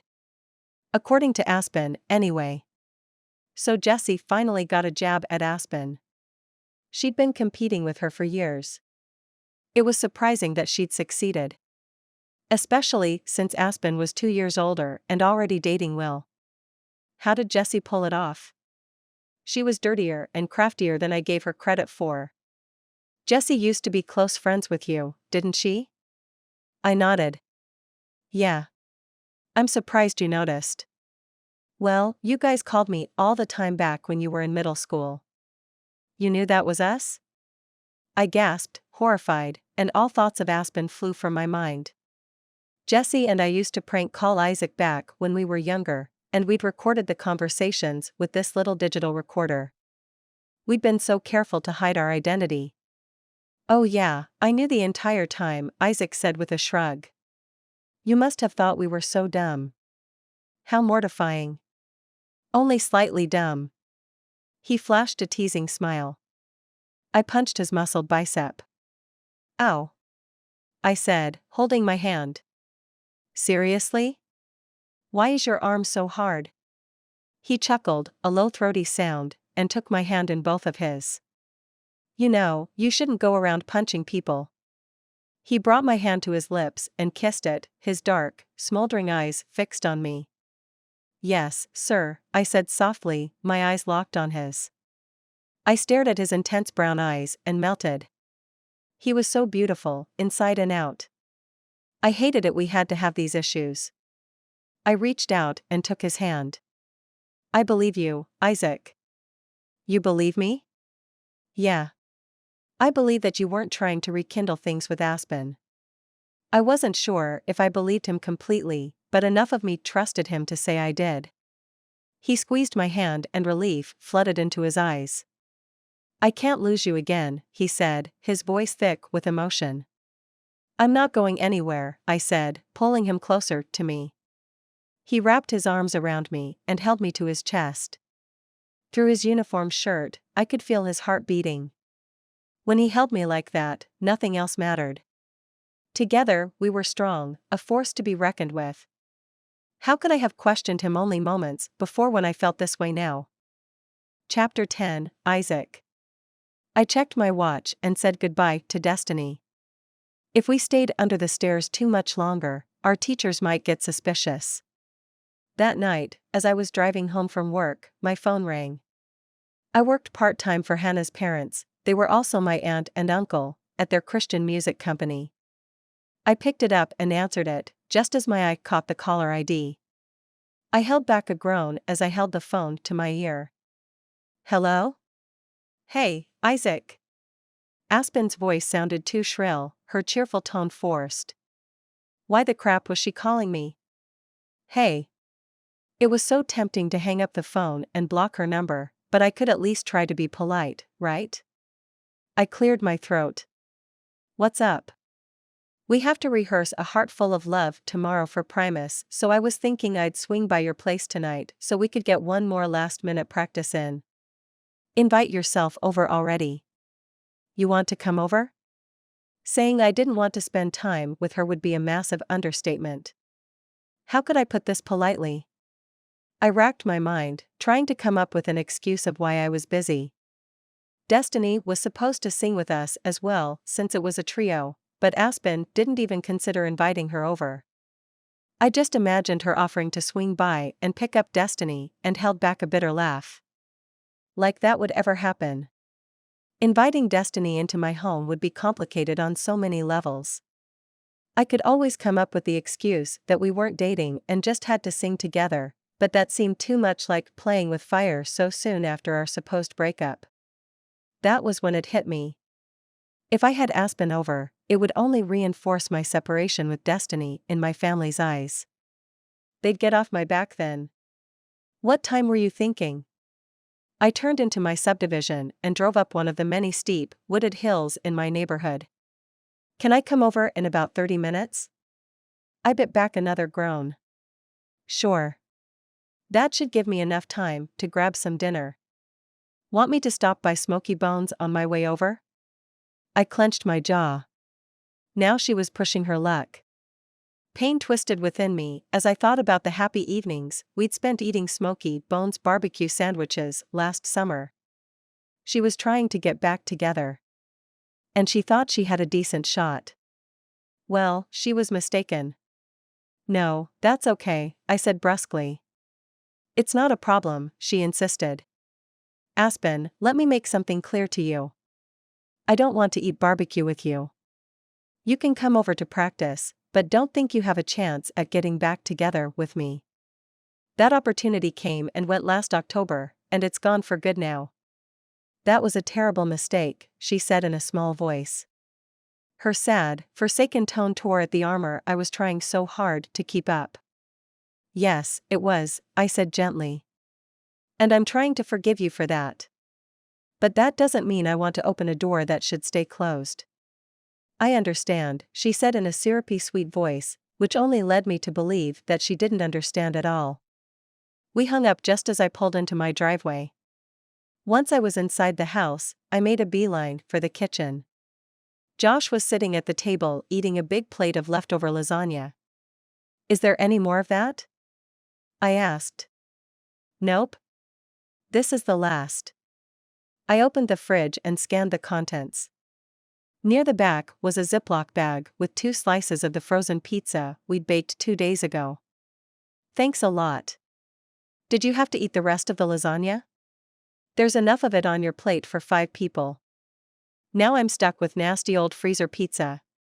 You snooze, you lose, bro, Josh said, shoveling another bite of lasagna into his mouth. Stupid punk. I threw the pizza onto a plate and warmed it up in the microwave. Where's Dad? I asked. If he wasn't home, I was calling Aspen and canceling right away. The whole point of suffering through a practice with her was so he could see it. He's back in his office. I wasn't sure whether I was relieved or disappointed. Part of me was looking forward to canceling with Aspen. The microwave dinged a few times, and I took out the pizza. Guess who's coming over? Destiny? Crap. Did he think we were still together? No, I drawled, fighting the blush threatening to creep into my face. He'd caught me off guard with that one. Aspen. Aspen? I thought you were done with her. We have to practice, I said. So, you invited your ex over? Not exactly. She kind of invited herself over. Dang. She must want you. A wistful look crossed his features for a fleeting moment. You should capitalize on that. I heard she broke up with Green. Some people were talking about it at lunch today. He knew before I did? What the heck? Josh had changed his tune since the day I'd discovered Aspen was cheating on me with Will. I don't get it, Josh. You seemed so happy to see me break up with Aspen before, and now you think I should get back together with her? He shrugged. Well, face it. She's a lot better than that stupid Mormon girl. No comparison. Anger welled up inside me, hot and furious, and I balled my hand up into a tight fist, ready to throw a punch to hit Josh on the nose. But then Dad walked into the kitchen, and I uncurled my fist. After I finished my pizza, I retreated to my room and began texting Destiny. Maybe I should have told her about Aspen coming over, but I didn't think it would be the best idea at this point. She'd been pretty upset earlier. All too soon, the doorbell rang. I kicked back on my bed and smiled to myself at Dad's pleasantly surprised reaction as he opened the door. This was working out too well. Isaac, his voice boomed up the stairwell. I opened my bedroom door and descended the stairs, my feet tapping against the polished wooden steps. There she was. She looked mouth-wateringly gorgeous. Her hair was down and curled into these perfect, shiny ringlet curls. Her creamy skin was flawless, and her navy sweater and skinny jeans tucked into brown boots showed off her every curve. I released a puff of air and averted my eyes. This would be much harder than I'd expected. I was an idiot for thinking this was a good idea. She stepped closer to me and flashed me a secretive smile. Hey, she said. You look nice. Oh, this was bad. She even smelled heavenly. Thanks. My eyes roamed all over the room, looking for something else to look at beside her. Dad was grinning so broadly, you'd think we were married and presenting him with our firstborn son. Well, I'll leave you two alone so you can get busy practicing. How'd he know why she'd come? Josh must have been talking to him about it while I was up in my room texting Destiny. Oh, man. Destiny could not find out about this. She would flip out. Thanks, Dr. Robinson, she said. She walked over to the grand piano in the living room and sat down at the bench. If she thought I was sitting all cozy next to her, she was out of her mind. I shouldn't be getting within a mile of her, let alone in the same room. Were you planning on playing? I asked. She could play a little, but I was by far the more experienced pianist. No, I was hoping you could, she said. When she didn't move, I gave her a hard look. I don't mind playing, but I will need a little more space than that. She scooted over an inch. No. I meant you will have to get up. What's the matter with you? I don't bite. Yeah, actually, you do. I gave her another hard look, and she stood up sheepishly. Gosh, Isaac, you don't have to be like that, she said, a pout forming. Oh yes, I do. I slid onto the bench and opened the 3-ring binder of Les Mis music that had made its home on the piano since the beginning of the school year. Aspen and I had already sung out of it so many times at this very piano. I realized it wasn't even necessary for us to have this last-minute practice. Boy, was I an idiot. I began playing and did my best to ignore her, but it was impossible. I could feel her watching me out of the corner of her eye, and my face started getting hot. I could just imagine the worshipful expression on her face. I'd seen it dozens of times before as we'd practiced. Now I was wondering how genuine it had been. I had to keep reminding myself that she'd been cheating on me with Green all that time. I could never forget what a cheating liar she was. Every word that tumbled from her mouth was for her own benefit. But why did she have to be so hot? We went over 2 or 3 of our songs together. Her voice was light, her notes pure and clear. It was much harder to sing with her than I'd expected. I stood to get up, but Aspen put her hand on my shoulder. In that instant, I had a flash of memory. Aspen was before me, caressing my face just before kissing me like she had so many times before. I craved her. I wanted to kiss her, to touch her, to feel her small body enveloped in my arms again. She was right here, and she wanted me. It would be effortless to be with her. We wouldn't have to hide. I would have my reputation more or less restored at school and at church. But it would be hollow. My heart and soul craved Destiny. She was selfless, loyal, courageous, and bold. She stood by me even when it meant her life would become hard. Aspen wouldn't even stay with me when it was as easy as breathing. But it was so hard to focus on Destiny when Aspen was standing before me like an evil temptress. I hated the effect she had on me. Thinking about how pure and beautiful Destiny was compared to her made me feel like the scum of the earth. I didn't deserve her. Chapter 11, Destiny. The next morning in chemistry, we were assigned lab partners. I was assigned to Hudson. Hannah was assigned to Jessie. I shot her a sympathetic look. I still couldn't believe Jessie had bested Aspen. I wasn't sure how I felt about that. On the one hand, she'd given Aspen a taste of her own medicine. On the other, she'd made Aspen available to chase Isaac. Not so cool. There were moments when I believed Isaac would never be tempted to be unfaithful to me. All I had to do was think about the magical moments we'd had together at the hammock spot, visiting the horses, sitting in his truck after homecoming, and best of all, stargazing on his land at Walnut Ridge. But then that old self-doubt would creep back in, and I'd remember how lovey-dovey they'd been at the retreat and at lunch. I'd have these images flash across my mind of them kissing behind her locker door or holding hands in the hall. "Are you okay?" Hudson asked from the stool beside me. "What?" "We were supposed to be starting up the Bunsen burner." "You're way zoned out." "I have a lot on my mind." "Care to share?" he asked, his blue eyes fixed on me. I glanced over my shoulder to where Hannah and Jessie were scowling at each other 2 rows back. "Isaac and I are having some issues," I explained in a hushed tone. "I'm sorry." I think Aspen's trying to get him back, I whispered. Whoa. She's hot enough, but I'd stay far away from her. I'm not into lying hypocrites. He poured a foul-smelling yellow liquid from a vial into the beaker on the burner and the mixture turned jet black. It wasn't supposed to do that, was it? He asked. I have no idea. And this is why I hate chemistry, he said, pushing back from the table in frustration.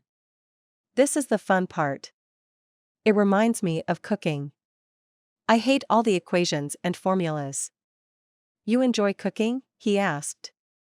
I don't mind cooking, but put me in front of a sink full of dirty dishes, and I'll find any excuse I can to leave, I said. What about you? He shrugged.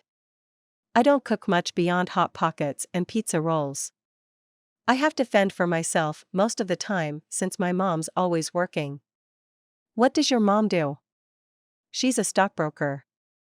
That explained the massive house on top of Walnut Ridge. I was about to ask him what his dad did, but Dr. Spencer walked by to inspect our work.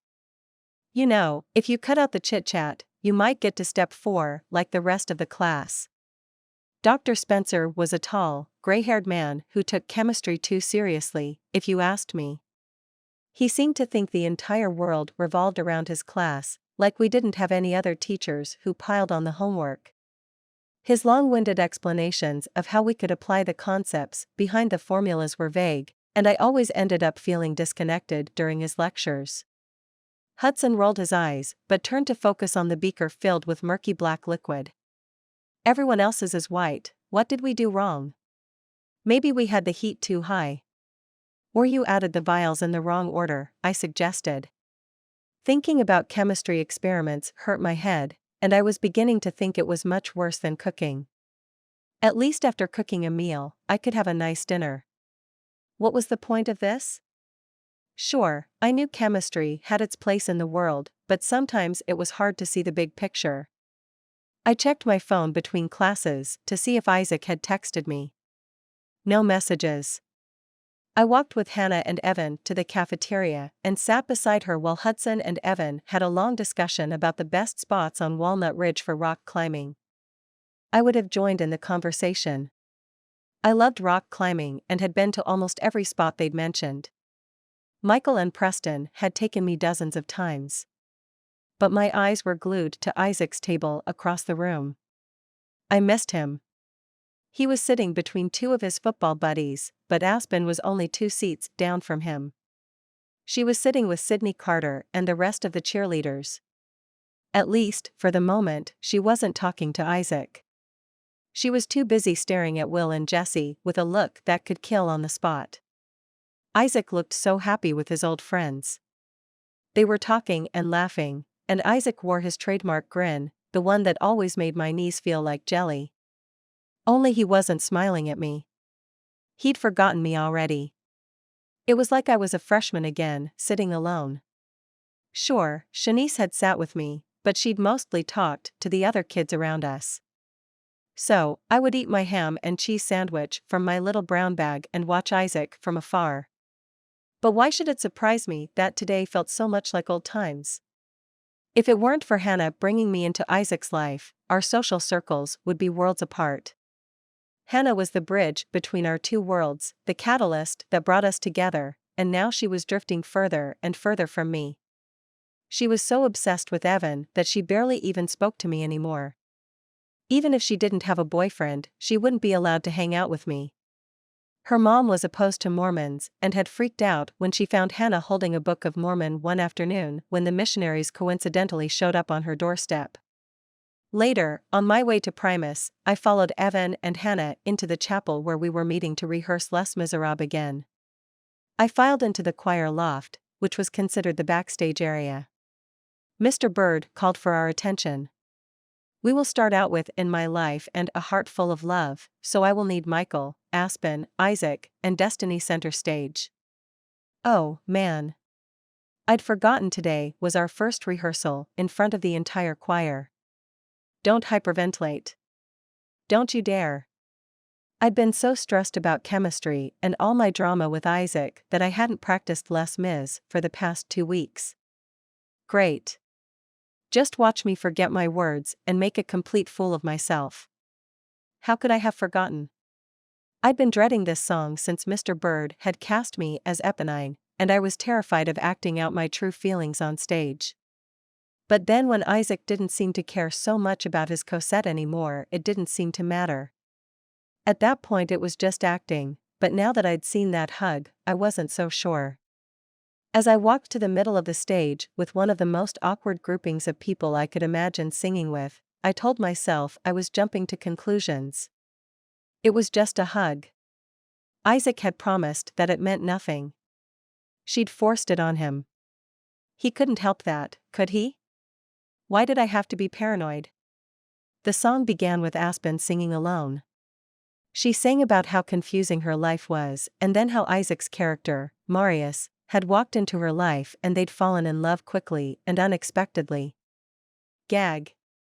Then Michael, who was playing her dad, Jean Valjean, walked up to her and sang with her about their daddy-daughter issues.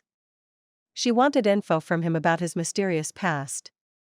He wasn't willing to share, and it was supposed to frustrate her.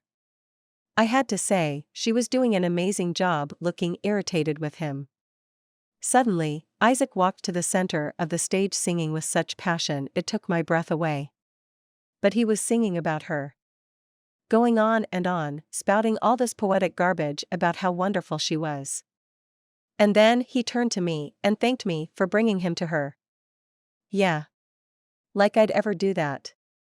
Not on your life, buddy. If I were Eponine, I'd keep him as far from her as possible. I never understood that part of the musical.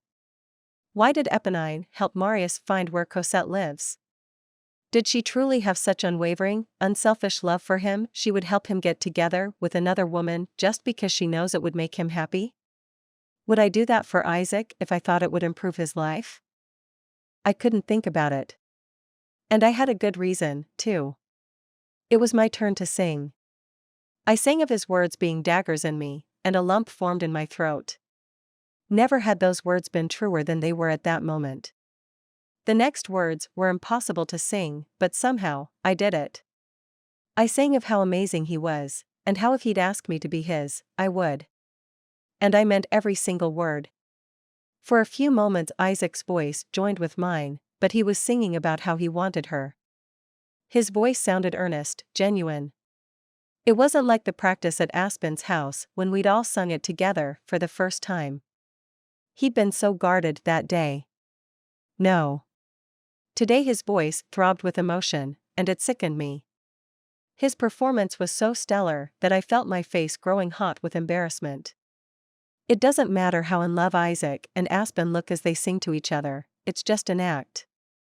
Aspen began singing to Isaac, and she sounded passionate. And I swore I saw her eyes and cheeks brighten with the glow of a first love. Was she remembering their first kiss? Or was it some other private moment they'd shared? I clenched my shaking fists, and all eyes in the room were on me. I felt the blood drain from my face. It was my turn to sing again, and the next words were 10 times harder to sing than the first. I did my best, but my throat was tight from the lump that wouldn't go away. The sound that came from my mouth was much worse than any of my past rehearsals. I barely recognized it as my voice. This was it. The moment I'd gone to great lengths to avoid. I'd created a fake boyfriend to keep this from happening, for goodness sake. But it was all for nothing. My humiliation was complete. They all thought I was the spurned lover, and now there would be rumors flying around the school that Aspen and Isaac were getting back together. I was so busy basking in my embarrassment as the three of us blended our last harmony that I almost missed the kiss. Somehow, Aspen's lips ended up on my boyfriend's. My boyfriend's. His lips belonged to me. My jaw should be dropping. I should be screaming, rushing across the stage to pull out her disgustingly perfect blonde hair, but I was too shocked to move. My face was frozen and expressionless. But wait. Was he kissing her back? She had to be the one who surprised him with the kiss. My beautiful, perfectly loyal boyfriend would never ever do such a thing to me. I mean, come on, he stood up to his dad for me. He gave up his truck and his phone and almost died in a car wreck to stay by my side. No matter how realistic he'd sounded in his passionate addresses to her, it was all an act. Inside, he was devoted to me. Right? He stepped away from her, a wild, dazed look in his eyes. Several shocked gasps sounded from the choir loft. Mr. Bird cleared his throat disapprovingly, and Isaac wiped his mouth with the back of his sleeve. That befuddled look in his eyes was surprise and intrusion.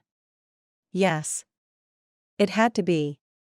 He wouldn't be breathless from that kiss because he enjoyed it, would he? The room began to spin. I was going to faint. I stumbled back to my seat and put my head in my hands. For a long moment, the room was silent. I looked up and was startled to see Mr. Bird crouching before me. He put a kind hand on my shoulder and met my eyes with a fatherly expression. "Are you all right?" I shook my head slightly. "If you need to sit in the hall for a minute, you can. We can move on to other parts of the musical." Oh yeah. I was still supposed to be on stage. Great. Now no one would miss the spectacle I'd made of myself. How lovely. I pushed the image of their kiss out of my mind and looked around the room. Everyone was watching us. They would talk this about for weeks. No, more like years. Well, let them talk. I threw my shoulders back and managed a brave smile. "No, thank you, I'm fine," I said in a steady voice, loud enough for everyone to hear. I just didn't realize we were continuing on with the scene. I strode back onto the stage with my head held high to perform the next scene. It was the one where I sacrificed my home and standing with my family to protect Cosette by screaming to alert Jean Valjean that my dad and his band of ruffians were outside ready to attack them. I stared back at my seat. It was calling to me. But it was my turn to sing on my own, my weepiest, most pitiful song. Perfect. Just perfect. I looked across the room at Isaac. He met my eyes and looked away. Whatever. I would deal with him later. Right now, I had to sing. I pushed away all thoughts of a possibly cheating boyfriend and focused on the pure technicalities of the music.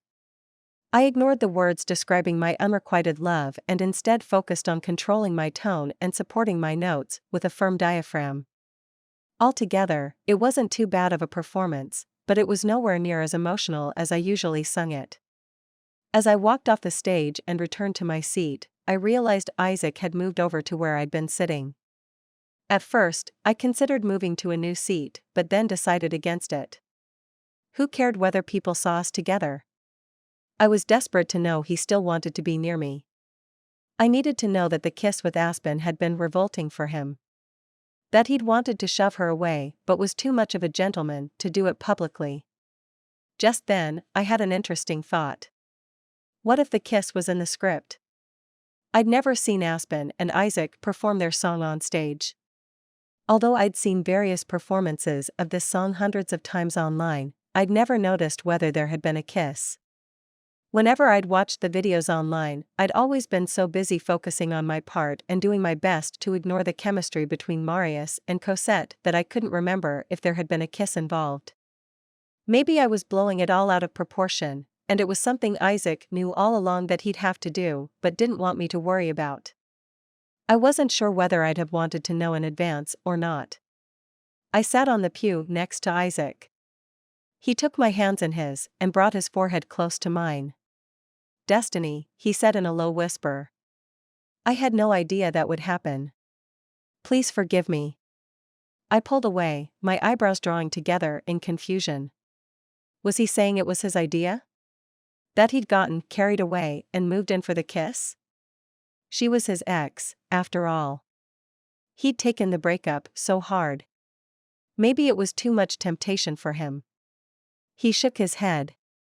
He must have recognized my expression and followed my reasoning because he raised his eyebrows and said in a quiet voice, "You know that was 100% Aspen, right?"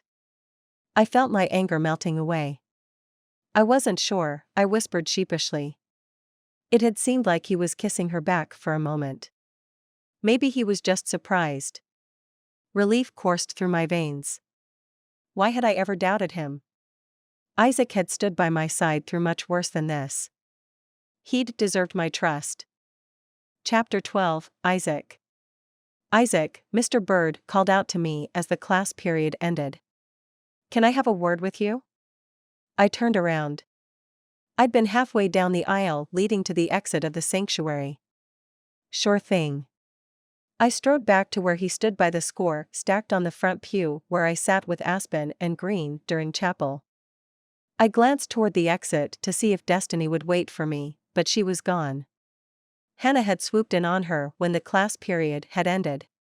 Knowing Hannah, there was no way she'd want to miss the conversation waiting for her after that horrible kiss.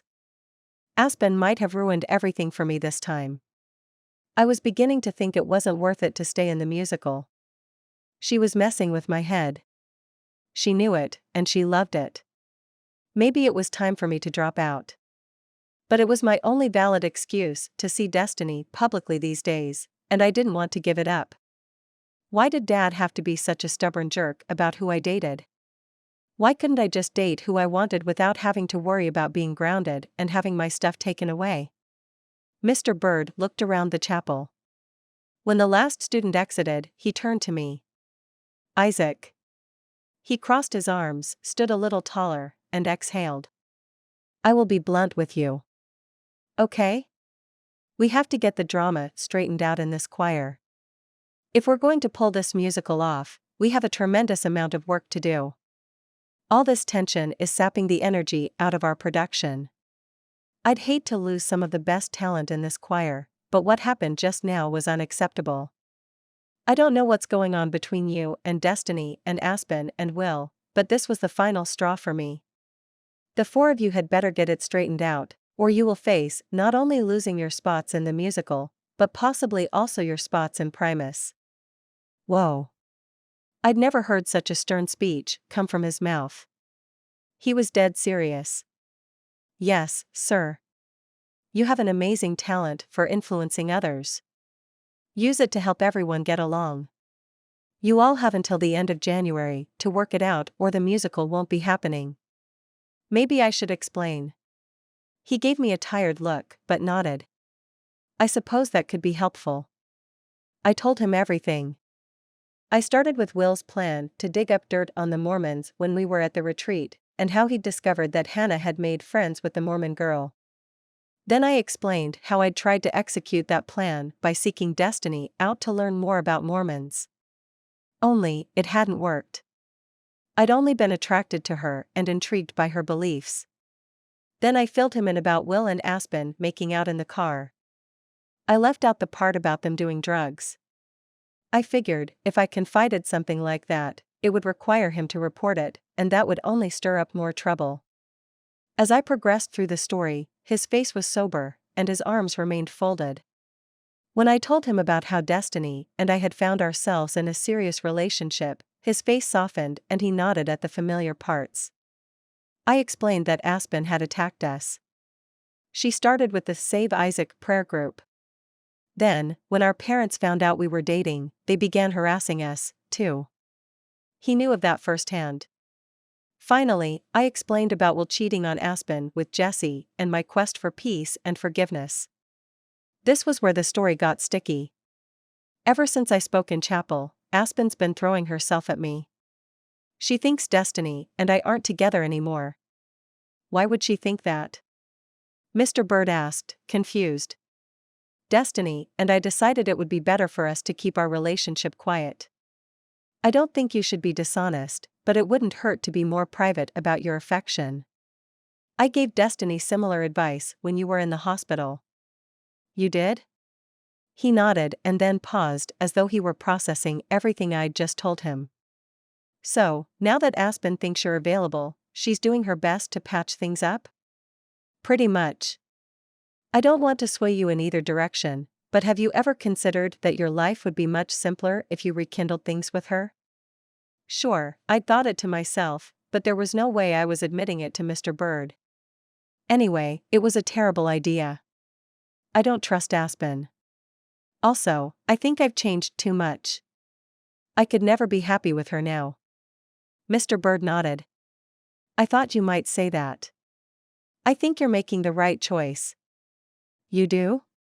Yes. But it's the harder road, not just for you two, but for all of us. I was thinking about dropping out. If I left, you could just put someone else in as Marius. After hearing what you've had to say about this situation, I think that wouldn't be the best solution. Why should you be punished when you have done nothing wrong? I'd say we should just pull Aspen out, but I don't have enough proof that she's done anything wrong. She'd be difficult to replace, anyway. Her voice is perfect for the role. I agree. Her voice is. No, the best solution is to convince your friends to work it out. I meant what I said about you earlier. You have a gift for influencing others. Do your best to inspire them to lay aside their grudges, to bring our choir back into harmony again.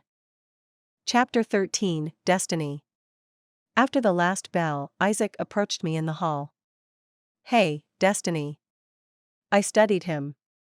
Why was he talking to me so openly? Hey. He gripped the straps of his backpack and leaned his shoulder against the lockers. He looked so amazing that it hurt. I couldn't even remember the last time we'd kissed. I had to fight the urge to grab his backpack straps myself and pull him toward me. So, he said in an easy tone. A bunch of us are meeting this Friday night at my house to practice Les Mis. Do you think you and Michael can make it? He was kidding, right?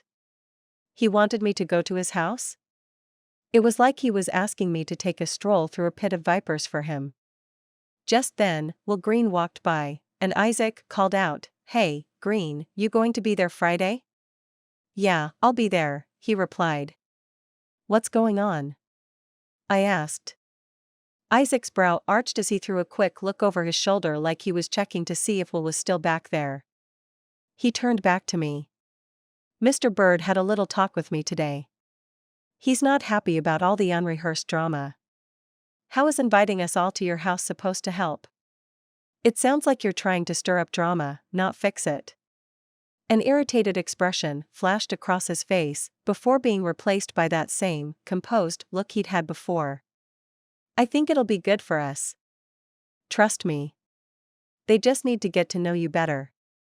So, does this mean we're not hiding our relationship anymore? I asked. Not necessarily. I think we should still keep it under wraps for now. We need to get our parents on board before we try anything that drastic. Good, I exhaled. I couldn't deal with Isaac not having his phone anymore. Plus, his dad had put him in harm's way once before. Who knew what he'd do next? Mom and Dad left to go to California on a business trip for the weekend, leaving Michael in charge. Friday night, around 5, Michael parked his Honda Civic on the street in front of the Robinsons' two-story house. The colonial home had tan siding and dark green shutters. 2 massive oak trees shaded the landscaped front yard. Clutching my choir folder, I opened my car door and stepped out onto the pavement. The driveway was full of cars, including Isaac's black truck, Evan's yellow Jeep, Aspen's red Mustang, and a black sedan that must have belonged to Will. We stepped onto the front porch and rang the bell. It was so weird to stand on Isaac's front step. On Dr. Robinson's front step. I shuddered in the cool November air. The door swung open, and Isaac greeted us with a smile that caused a different kind of shiver to run down my spine. Come on in. He had on a green plaid shirt with straight-legged jeans, rolled up at the ankles. I walked past him and breathed in his familiar sandalwood scent. We were standing in a foyer with wood floors. In front of me, a flight of stairs led straight up. To my left was an elegant dining room with a chandelier hanging over a dark cherry table. A few of Michael's football buddies congregated near a large dark cherry china hutch full of expensive-looking figurines. The upper walls were painted a silvery blue with glossy white wainscoting below the chair rail. Ivory drapes hung from the ceiling to the floor. Michael strode over to his cohorts and performed a manly exchange of mock punches and handshakes. I glanced into the living room to the right. Several Primus members crowded around a dark walnut grand piano. At the far end of the room stood a white fireplace.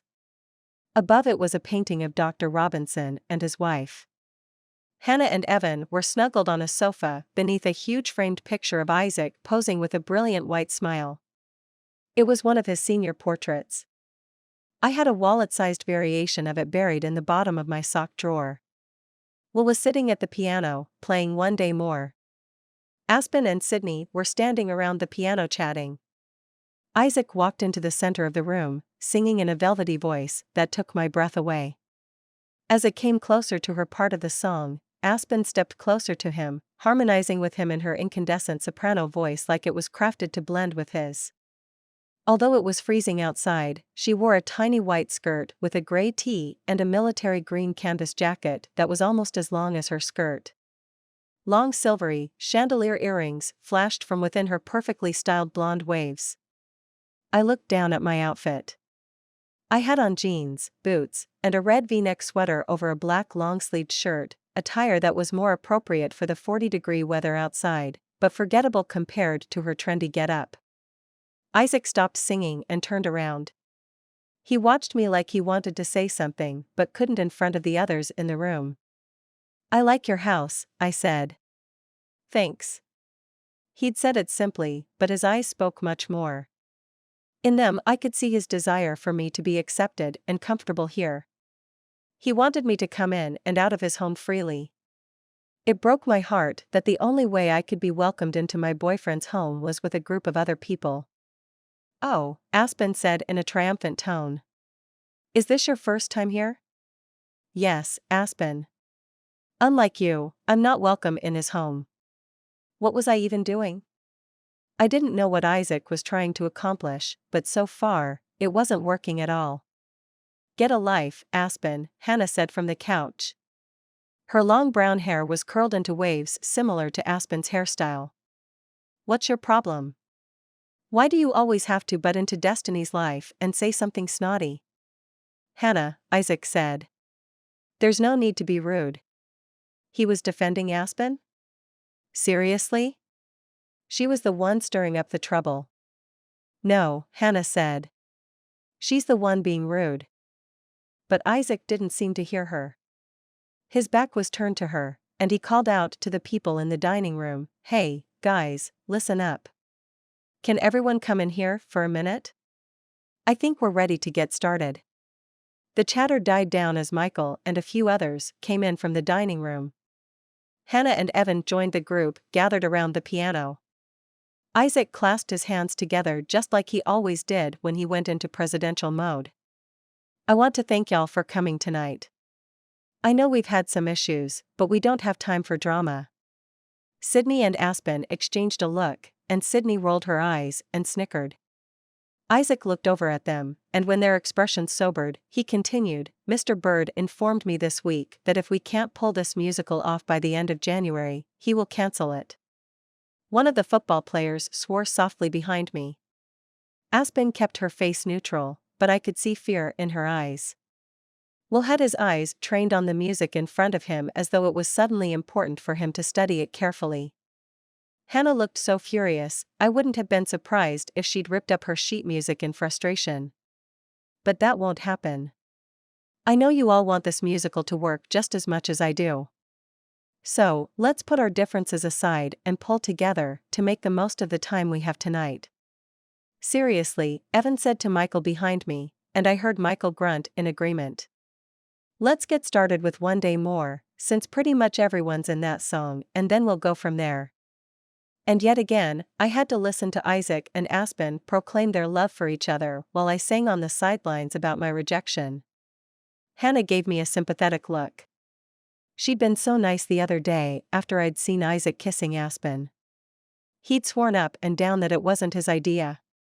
I should trust him more. No one was forcing me to sing his Eponine.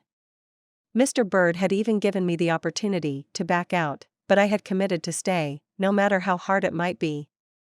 By the time we'd sung for an hour, the crowd had thinned. A bunch of the people who didn't have major roles had taken off since there was nothing for them to do. Hey guys, Isaac said after we'd finished another grueling run-through of A Heart Full of Love. Anyone want to put money together and order pizza? We discussed what kinds pizza places we liked and what toppings to include, and Aspen said, with her phone in front of her, I have the number right here. If y'all give me the money, I'll take care of the order, since Isaac was nice enough to open his home to us tonight. There she was again, stepping up beside him, acting like they were in some kind of partnership together, and it was, therefore, her duty to take some of the workload off of him. But if anyone else noticed or cared, they said nothing. They were too busy reaching into their pockets and bags to pull out their money. I'd left my wallet out in my purse in the car, and Michael had the keys. I walked over to where he was sitting at the dining room table. He was sitting across from Will and had a defensive look on his face. Can I get your keys, Michael? I need to get my money from the car. He reached into his jacket pocket and deposited the keys into my open palm, as he said, I don't want to discuss it anymore, Will. The Bible is clear on the subject. Even an idiot could understand that. My heart slammed in my chest. I didn't know what particular point of doctrine they were disputing, and I didn't want to. I stepped away from them and spun around toward the front door, knocking into Isaac on my way out. Whoa. Are you okay? I pushed past him, out the front door, and into the chilly, moist night. I ran across the front lawn and past the massive oak trees, tears pricking my eyes. It was one thing when Aspen attacked Isaac and me because she was jealous.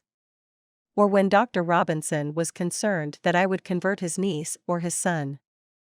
I didn't like it, but I understood. What Will was doing was entirely different. He was attacking Michael just for the sake of argument. What had Michael ever done to him? He was kind, friendly, and the best brother I could ever ask for. I could handle their attacks, but going after my brother was the final straw. Destiny, Isaac called after me. By the time I had the key in the car door, he'd caught up to me. I reached into the front passenger seat, pulled my money from my purse, and put it into my jacket pocket. I tried to wipe the tears away with the sleeve of my sweater, but he grasped my shoulders, turned me around, and saw the tears before I could fully wipe them away.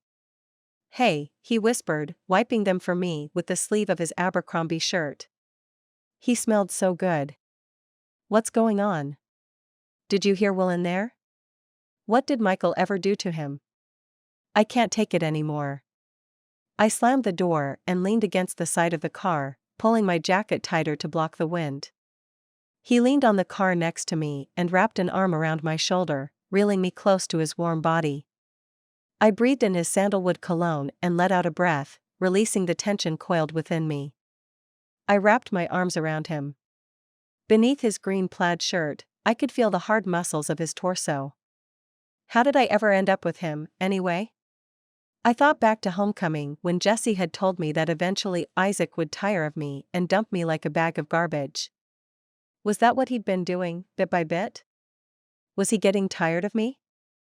As though he sensed my thoughts, he moved in until our noses touched. It was incredible how sensitive he was to my moods, like our brains were connected. Isaac's expression became solemn, and fear crept into my heart. I need to tell you something important, he said with a sadness I couldn't understand. I've put it off long enough.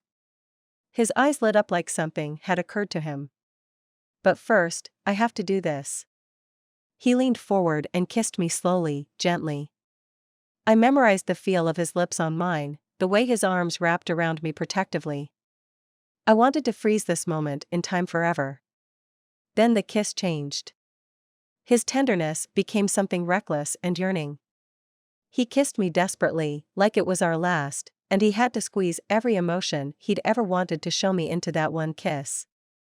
Whatever he was about to say would end our relationship. I felt it deep down, and the agony was almost debilitating. We pulled apart, and I said, "Can we put this conversation on hold? Please? I want to be with you without worrying about our problems." He must have seen the hurt in my eyes, because I was seeing it reflected in his. He shook his head sadly. "No, I need to tell you. There's something I've been keeping from you for a long time.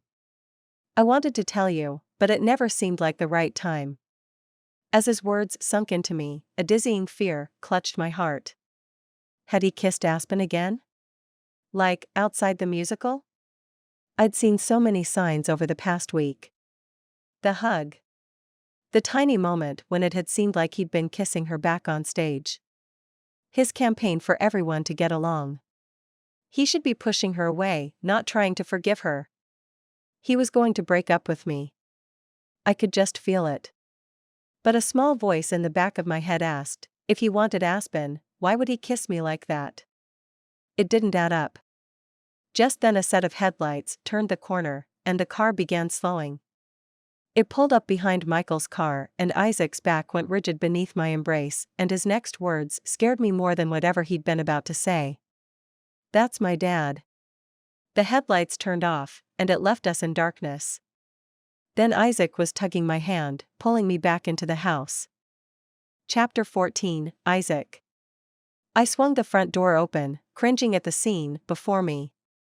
Everyone was seated around the dining room table, either taking part in or listening to a heated discussion. Even Hannah and Evan seemed engrossed in what was being said. Michael put his hands up in surrender. "I'm trying to be as nice about this as possible. I don't want to fight with you. If you want to learn about my church, then great. I'll set you up to meet with the missionaries, and they can talk to you all day long about it, but please, stop harassing me about it. You see that?" He can't answer the question because he knows he's wrong, and he doesn't want to admit it. "Green," I growled. "That's enough. Where have you two been?" Aspen asked in a strangled voice. Destiny reached into her pocket and pulled out the money. "Here's what I owe you," she said, extending her hand with the folded bills. "Whatever," Aspen muttered in irritation. She took the money from Destiny's open palm with her finger and thumb like Destiny had dirted it somehow. Destiny walked back to Michael and handed him his keys. "Are you okay?" she asked him. Before he could answer, the front door swung open, and Dad stepped in, his face devoid of emotion. Aspen hopped up and chirped, "Hey, Dr. Robinson." He looked at her and nodded. "Hey there, Aspen." He scanned the room, and when his gaze fell on Destiny standing between Michael and me, his eyes narrowed. "Isaac, what's going on here?" "It's just another Les Mis practice, Dad." "I'm not so sure I like what goes on at your Les Mis practices." He said it like he'd found us all drunk and passed out on the floor. "What's that supposed to mean?" Hannah said. "I'm talking about the filth I just witnessed in the front yard." "What filth?" I asked. Dad hadn't even seen us kissing. We were just talking. "Oh, that," Green waved Destiny and me away like we were insignificant. "I thought you were referring to the way Michael's been sitting around trying to cram his religion down our throats." "Whatever." From what I'd seen, Green was the one cramming religion down Michael's throat, not the other way around. "I just saw my son with his hands all over the Mormon girl, undressing her on the street in front of my house, and now you're telling me her brother's been poisoning innocent minds under my roof? How dare he accuse me of treating Destiny with anything more than the utmost respect?" Before I could open my mouth to form a coherent reply, Green said, "You know, Dr. Robinson, you shouldn't worry about Destiny and Isaac. He's aware of what he's doing." "Oh no. He would not go there." I shot him a lethal glare. He'd better keep his mouth shut, or so help me, I'd beat him until his scrawny body was nothing more than a lifeless heap on the ground. Just then the doorbell rang, and Aspen darted over to answer it with a fistful of cash. Phew. Saved by the pizza delivery guy. Aspen paid him and took the stack of boxes from him, almost dropping them. "Here, let me help you with that," I said. I wasn't in the mood to scrape pizza sauce off the floor. "Oh thanks, Isaac." She gave me a flirty smile and made a point of brushing her hand against mine as she passed the boxes to me. I ignored her and carried the pizza to the table. "Hey, Isaac, do you by chance have any paper plates?" Evan asked. "I dunno. They're around here somewhere." I walked toward the kitchen. "They're in the cabinet over the stove," Aspen said, following too closely behind me. I refrained from rolling my eyes. Apparently, she knew my kitchen better than I did, and she wasn't about to let it be forgotten. She brushed past me and stood before the stove. She reached up on tiptoe, stretching her petite body until a 3-inch strip of perfectly formed midriff was exposed above her miniskirt. Wow, all that cheerleading sure kept her toned up. She must have been hitting the tanning bed, too, because her skin was still just as dark as it had been all summer when she'd sunbathed religiously, something I had very fond memories of. Evan reached up to help her and grabbed the plates. I felt eyes on me in the doorway. I turned to see Destiny frowning, her face angled downward. I averted my eyes, and my face flushed. I'd just done it again. I'd been careless with my thoughts, but this time, it was right in front of Destiny, and I'd hurt her. The pain in her eyes would haunt me for a long time. I was the biggest, most worthless, piece of crap boyfriend ever. Aspen waltzed past us and helped Evan and Hannah pass out the plates. I looked around the room for Dad, but he must have gone upstairs to talk to Mom where she was working on some real estate stuff. Great. I could just imagine the conversation they were having up there. He'd probably already confiscated my keys from my dresser. At least I still had my cell phone in my back pocket. I sat next to Destiny at the table. There was no point in hiding things now. As we ate, she barely spoke. It wasn't unusual for her to be quiet, but this was different. She was withdrawn, distant. She wouldn't meet my eye or anyone else's. Ugh. What on earth was going through her head? I had to tell her the truth before Will blabbed everything. What was he thinking? Now, after she'd caught me checking out Aspen, she would be even more upset. I wouldn't blame her if she kicked my sorry butt to the curb. "Hey, Destiny," Hannah asked after we'd eaten. "Can you critique my solo?" "Okay. Sure," she said. "Would you mind playing, Isaac?" "No problem, cuz. I'll give you some good feedback, too." "Alright, but don't be too harsh. I know you're picky with music." We listened to Hannah's song twice, and Destiny offered some polite suggestions, not that there was much to say. Hannah's voice was fantastic, and she had been practicing her song faithfully for the past couple of months. "Y'all keep at it," Destiny said. "I'm going to go grab another drink from the kitchen." "What's going on between y'all?" Hannah asked. "You need to fess up. Are you going after Aspen?" "No way. Do you think I enjoy pain?" "I don't know. I'm wondering if you do. If you don't stay away from Aspen, Destiny will show you the true meaning of pain." I exhaled. "You'd better go talk to her. You have some major sucking up to do after that onstage kiss." She was ticked about that. I went into the kitchen and found Destiny sitting at the kitchen table with her back to me. I froze in the doorway. Green and Dad were in the middle of a heated discussion back in Dad's office, a small room off of the family room. They were 2 rooms away, so they didn't see me, but they were talking loudly enough for me to hear them. "He was worried about Destiny converting Hannah," Will was saying. "He told me he didn't want the Mormons poisoning her mind. He didn't want you to know, because he was afraid you would overreact and drive Hannah to do the exact opposite of whatever you said. So, he decided that the best way to protect his cousin was to have the Mormons leave the school forever. He talked to me about it at the retreat, and together, we came up with a plan. We decided that if he got close enough to Destiny, she would open up to him and expose what really went on in her family. Then, he'd have enough dirt on the Mormons to get them kicked out of the school." Destiny turned around, her face ashen, and saw me standing in the doorway. Chapter 15, Destiny. I couldn't move. My legs wouldn't operate. I was glued to the wooden chair. Everything Will had just said was true. I could see it on Isaac's face as plain as day. No. I didn't need to see the truth on his face. The story made logical sense. I thought back to the retreat when Will discovered my infatuation with Isaac. That must have been when the plan started. Then Isaac kept giving me so much attention. It had never made sense before. It did now. Now I knew. He was only saying it to soften me up so he could expose my family somehow. We had nothing to hide. How could he not see that? He'd been to church with me. Destiny. Isaac's voice was frantic.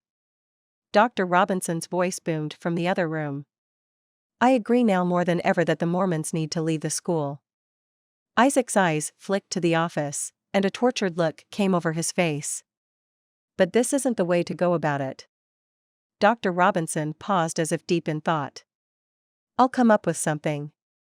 In the meantime, he needs to stay away from that girl. She's nothing but trouble. A wave of nausea hit me like a semi-truck. I leaped from my chair and launched myself toward the open door of the powder room on the opposite side of the kitchen. I slammed the door and twisted the lock just in time. Within seconds, I was heaving the contents of my dinner into the toilet bowl. Shaking, I flushed the toilet and rinsed and wiped my mouth with a hastily grabbed wad of toilet paper. I slid my back down the hunter green striped wallpaper until I landed on the linoleum floor. The room hadn't been remodeled in years. Apparently, the Robinsons hadn't gotten to it yet. I found it strange that I noticed such a meaningless detail at a time like this. It was like my brain was trying to disconnect from the situation, the reality around me. A soft knock sounded on the door. Go away, I said in a strained voice. I need to talk to you, Isaac said. You've talked enough, I moaned. Please, let me explain. Explain? What could he explain? That he was a deceitful jerk? That everything he'd done to make me feel valued was an act? There'd been moments when I'd seen how easily he could lie. How smooth his voice could become when he wanted to mislead someone. What about after our kiss in the woods when Preston had shown up?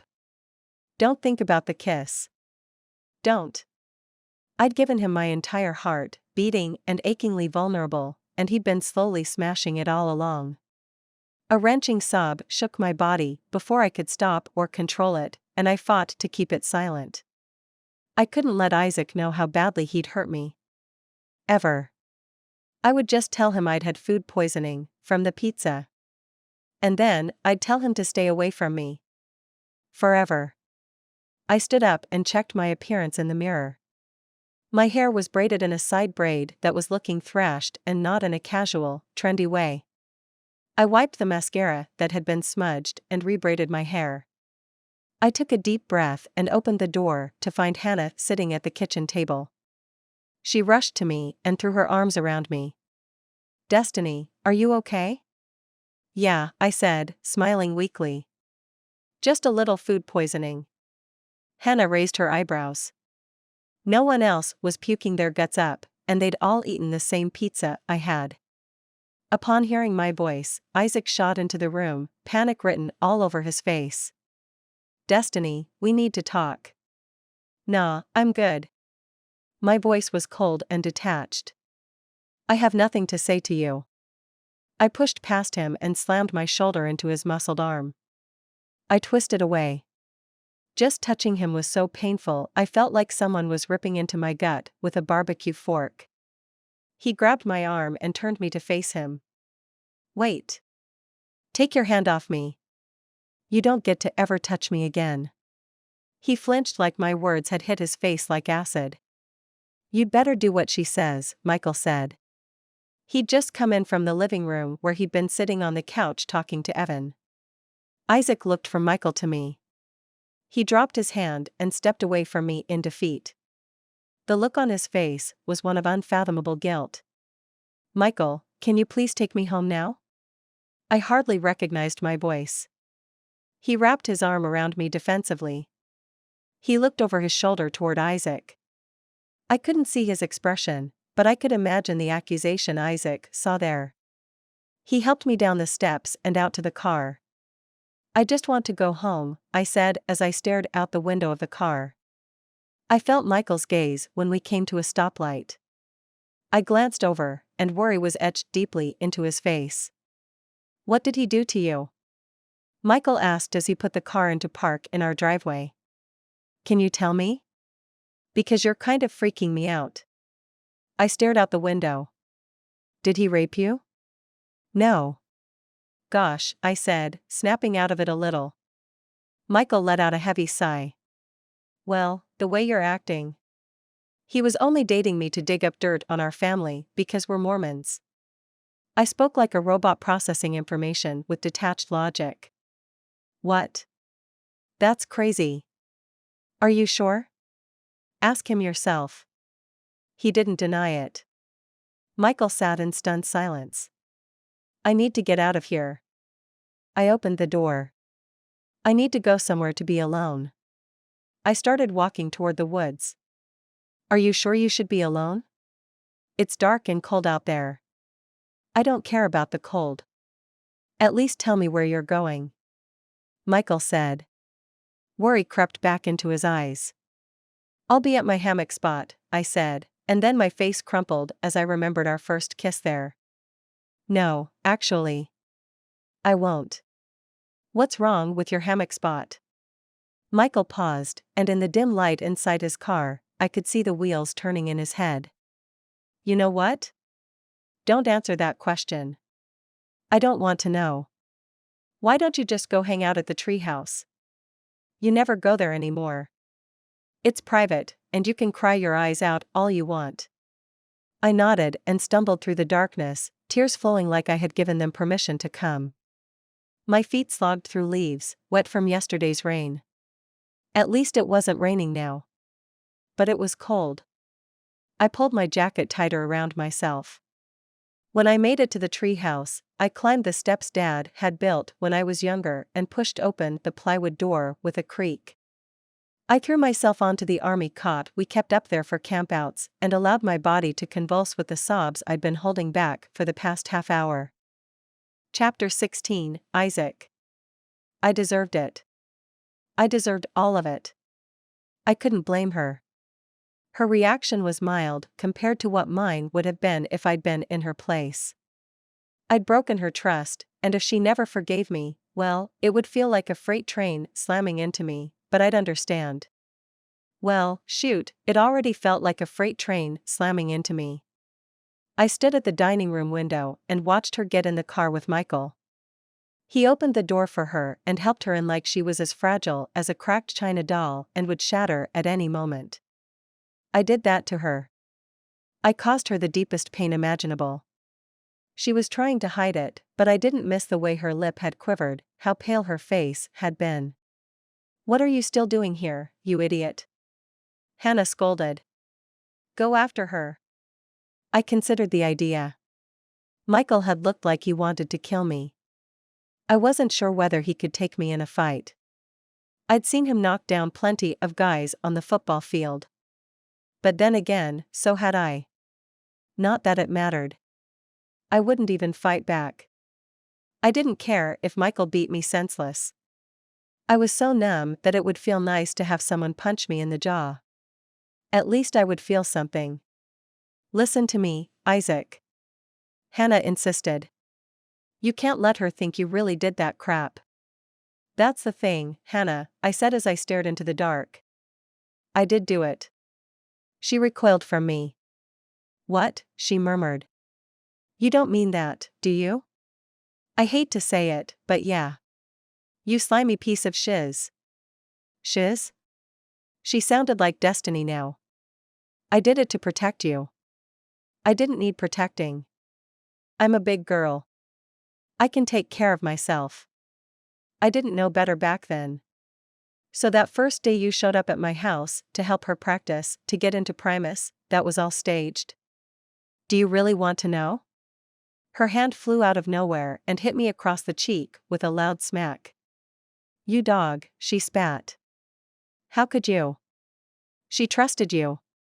Aspen looked up from where she was talking with Sydney and Evan with a smirk. I rubbed my cheek where Hannah had hit me. Man, Hannah sure could pack some power into her smackdown.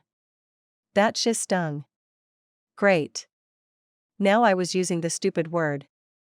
Do you have any clue how much she cared about you, even then? You toyed with her heart. On purpose. I'm so mad I could kill you right now. Hannah, why do you like the Mormons so much? Green asked, stepping into the room. They're nothing but a bunch of liars. No, Will. You're the liar. You think you're so holy. But you're not. Last time I checked, God doesn't approve of hypocrites, and you are the biggest one I know. Since when did God put you in the judgment seat? God knows my heart. Yes. He does, Hannah agreed. And when you die, you will have a rude awakening. You know what they say. What goes around, comes around. You may get away with everything now, but eventually you will get what's coming to you. That's enough, Hannah. Dad said, coming in from the kitchen. Isaac, I think the party's over. Really?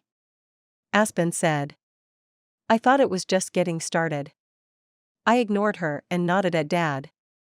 You're right. If this gets back to Mr. Bird, it won't be pretty. I'm sorry, guys. I tried so hard to get everyone to get along, but now I've just ruined everything. Hannah grabbed her coat and purse from next to Evan on the couch. He was staring at his phone, and when he didn't look up, she tugged on his arm. Come on. Let's go. If I don't get out of here, my big mouth will get me into more trouble than I'm already in. He stood, and they headed toward the door. Before you go, you need to understand something, Hannah. I glanced around the room. Everyone was looking at us. I cleared my throat. They all needed to hear what I had to say. I admit I may have done everything you accused me of in the beginning, but after a while, I didn't feel that way anymore.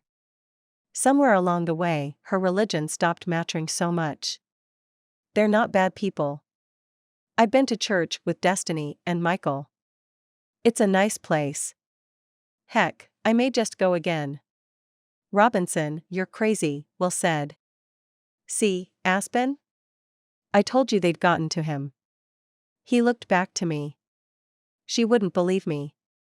And she wonders why I picked Jesse over her.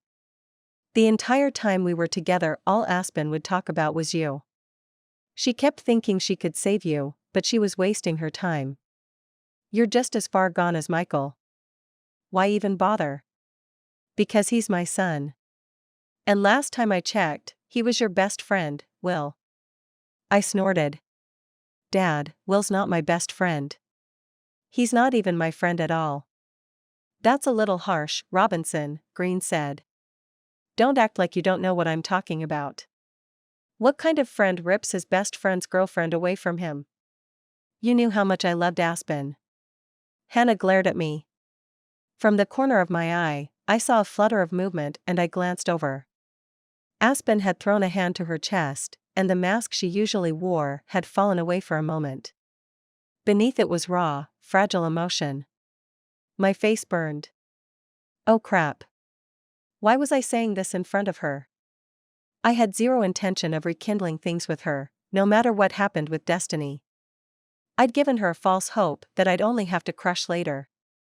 Regardless of what a stuck-up brat she could be, I didn't want to cause her unnecessary pain. But my mouth was running away from me, and I felt powerless to stop it. And just now you exposed me in front of Destiny. I probably lost her, too. My throat thickened, and tears threatened to spill down my cheeks. I couldn't lose her. I'd do everything in my power to make it up to her, to prove I was worthy of her. It didn't matter how long it took or how many people it alienated. I would fix this. Because being with her turned a bad day into a bright one. I craved her like I craved sunshine on a stormy day. Whenever things got tough for me, she was there by my side, even when it meant she was giving up her reputation and her parents' blessing. I could search for decades and never find another girl as amazing as her. Good, Dad said. Will may have just done you the biggest favor of your life. I ignored him. I could still make this better. All I had to do was explain everything to her. If I could just tell her how much I loved her. Whoa. I loved her. Of course, I did. How long had I loved her? I thought over the past few months. It had begun so slowly. Ever since I first saw her at Hannah's house that day. I'd been so drawn to her. We were magnets with opposite poles attracting. She'd felt it, too. I'd seen it reflected in her eyes countless times before. I had to tell her I was in love with her. I peered out the window. The streetlight in front of my house spotlighted the glossy red finish of Aspen's Mustang. Perhaps not coincidentally, her car was blocking my truck. But Dad's car was parked next to the curb all by itself, and I knew he kept a set of spare keys behind the spice rack in the kitchen. I glanced over at Dad. At the moment, talking to Green was keeping him distracted. They were ranting about the Mormons and how to stop them from corrupting more of the school. Whatever. That topic ought to keep them busy for a while. I strolled into the kitchen and nonchalantly grabbed for the keys from behind the spice rack. Good. They were still there. I closed my palm around them and slipped out the back door. I walked down the steps of the deck and around the house to the gate of the wooden fence that surrounded our backyard. I lifted the latch and made my way to Dad's car unnoticed. Just as I started the engine, the front door opened, and Aspen came out with Sydney. They froze on the front porch when they saw me and turned back to the house, probably to tattle on me like a couple of first graders. As I drove out of my neighborhood and turned onto Acorn Creek Road toward Destiny's house, I pulled out my cell phone and called her. Chapter 17, Destiny. During my bawling, my phone buzzed in my jacket pocket. Sniffling, I pulled it out and stared at the display. Preston, winky face. My heart leapt as it always did when Isaac's code name popped up on my phone, but now, I couldn't bear to answer it. He left a voice message and then called a few more times. I thought about turning it off, but part of me wanted to hang on to the idea that he still wanted me and this was all a big misunderstanding. Maybe this was just a bad dream, and I'd wake up and he would still be mine. But this was no dream. He'd betrayed me. He was a liar, a hypocrite, and a skilled actor. It was all true. All of it. The tears poured down my cheeks and left wet spots on my jeans. As time passed, I quieted, my sobs giving way to shuddered breaths, and I took notice of my surroundings in the glow of my cell phone. The floor had been swept clean. The corners were devoid of cobwebs, and a broom stood behind the door. Against the wall was a lineup of my old, ratty Barbies that Olivia and I had passed down to my youngest sister, Brianna. Pinned to the door was a list of clubhouse rules written in neat, little kid handwriting. The members listed were Brianna and her friends, including one of Preston's younger sisters. They mentioned Elijah as someone not allowed to join. Brianna and Elijah butted heads a lot. He always accused her of being a spoiled brat. But the more he said stuff like that, the harder she tried to find new ways to rile him. I smiled for the first time in hours as I remembered a time when Olivia and I had ruled this treehouse. It was our castle, and we took turns being the princesses. Or we were supposed to, anyway. Olivia always threw fits when it was my turn. Those were the days. Back when my biggest fears were the spiders and falling off the treehouse stairs. Back when Preston would push me into the creek, and I'd get out and ask him to do it again. I remembered the day when we'd convinced him to come play Rapunzel with us. It had made me so happy when he'd call to me, and I'd throw that rope. Then he'd climb it, and I'd see his face appear in the window. He had always looked so proud of himself. Then he had stopped coming. What had happened to us? He was so intent on his lawn mowing business. I was so wrapped up in school, popularity, Primus, and Isaac. Isaac. I shuddered at the thought of him and fresh tears streamed down my cheeks as the sobs overtook me again. Chapter 18, Preston. I swept the floor in the kitchen where one of the twins had spilled pretzel sticks and had walked over them until it pulverized them. Mom and Dad were on a much-needed date, and Megan and I were in charge for the night. I was tucking the rambunctious little fellas into bed when my phone rang. "Go to sleep, guys." I have to take this call, I said, stepping from their darkened room to the hallway. I shut their door until it was open just a crack and answered my phone. Hey, Michael, what's up? Hey. Is there a way you can get over here, like, right now? I'm babysitting at the moment, but if it's important Megan could take over, I said glancing into Anna's bedroom. She was fast asleep with about 30 stuffed animals scattered around her. It's Destiny. She needs you. My hand dropped from the doorknob. Is she okay? Not really. What happened? I asked, jogging down the stairs to the basement where my room was. My heart pounded in my chest. If anything had happened to her. Let's just put it this way, I don't think she'll be talking to Isaac anytime soon. I stopped in my tracks at the bottom of the stairs and released a massive sigh of relief. Did they break up? I asked.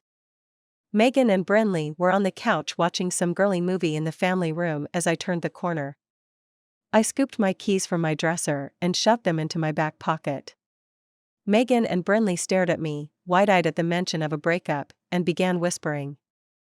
Oh yeah, Michael said. You have no idea how bad it was. What did he do to her? I asked, imagining the worst. He was only dating her to dig up this supposed dirt on the church so we'd get kicked out of the school, Michael said. Okay. I didn't want to kill him anymore. Thank goodness my fears were wrong. Instead of being a low-life dirtbag, Isaac was a conniving bigot who had played with Destiny's feelings just to make Mormons look bad. I couldn't imagine doing that to someone, even a person I didn't like. To have fooled us all so well, to have made Destiny believe that he loved her, and then for her to find out it was all a lie from the start. Okay, I was furious again. I walked back into the family room where Megan and Brenly were still watching their movie. I have to head over to the Clarks. Are you guys good to stay here and hold down the fort for a while? Sure, you do, Megan said with a broad smile. Yeah, we'll be okay. Oh my gosh. Brenly squealed. This is so freaking epic. He's going to go rescue her like a knight in shining armor. I pretended I hadn't heard Brenly's outburst as I headed for the garage with Michael still on my ear. Grab a flashlight, Michael said, stifling a chuckle. Apparently, he'd heard Brenly, too. How could he not? She was screaming her head off. She's out in the treehouse. Just try to cheer her up. She's freaking out right now. She was scaring me on the drive home from his house tonight.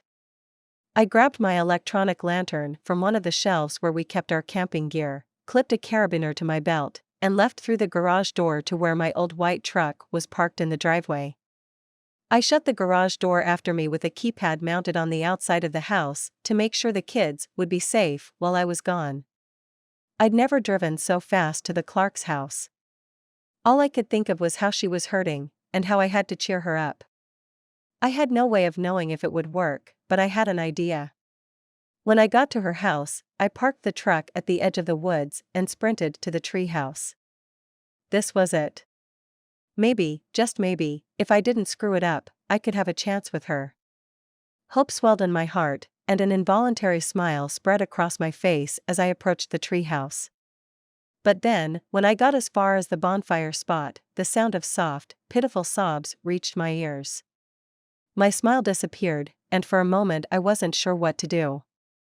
Her crying stopped for a moment, and I mustered the courage to call out to her. Maybe there was something to this knight in shining armor thing. Chapter 19, Destiny. I bit back the sobs and took a deep, shuddering breath. That was when I heard it. A voice straight from my past. But this voice was different. Older. Deeper. Rapunzel, Rapunzel, let down your hair. I blinked back my tears, thinking I'd just imagined it, like a specter from my past, a dusty memory re-emerging. I was going nuts. This time, the voice came again, sounding impatient. Rapunzel, Rapunzel, let down your hair. I stood up from the army cot, stretching muscles stiff from sitting for so long. I looked out the window, and there was Preston, standing in the glow of the little electronic lantern he was holding, in his faded jeans and nicely fitting black t-shirt. "Oh, you are up there." He grinned. "So, are you going to throw me the rope, or am I going to have to take the stairs?" "You still have the rope, right?" "I'm not sure. Let me see." I searched around the room with the dim light of my phone to guide me and found it coiled at my feet. Maybe Brianna liked to keep the tradition alive with the Nelson twins. I giggled at the idea of them fighting over her. I tossed the rope down to him and gawked as he hooked the lantern to a carabiner attached to one of the belt loops of his jeans.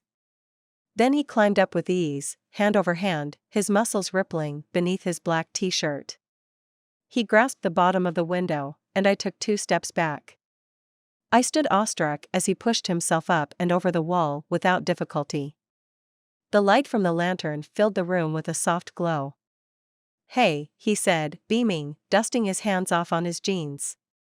He unhooked the lantern and set it onto the cot where I'd just been sitting a moment before. "Hey," I said. "I remember that being a lot harder for you when you were a little kid." "So do I," he said with a chuckle. "Man, I was scrawny back then." "You were the best Prince Charming, though." I smiled, remembering. Preston grinned, like I'd said just the right thing. "How'd you know I was up here?" "It's not exactly my favorite hangout anymore." His expression sobered. "Michael told me you were upset and could use a friend."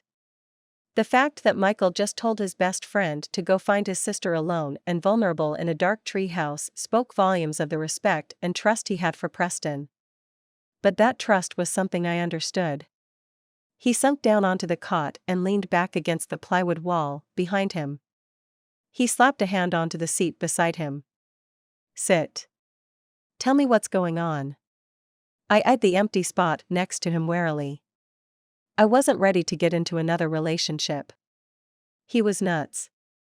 "I'm just asking as a friend," he said gently. I exhaled and sank down onto the cot.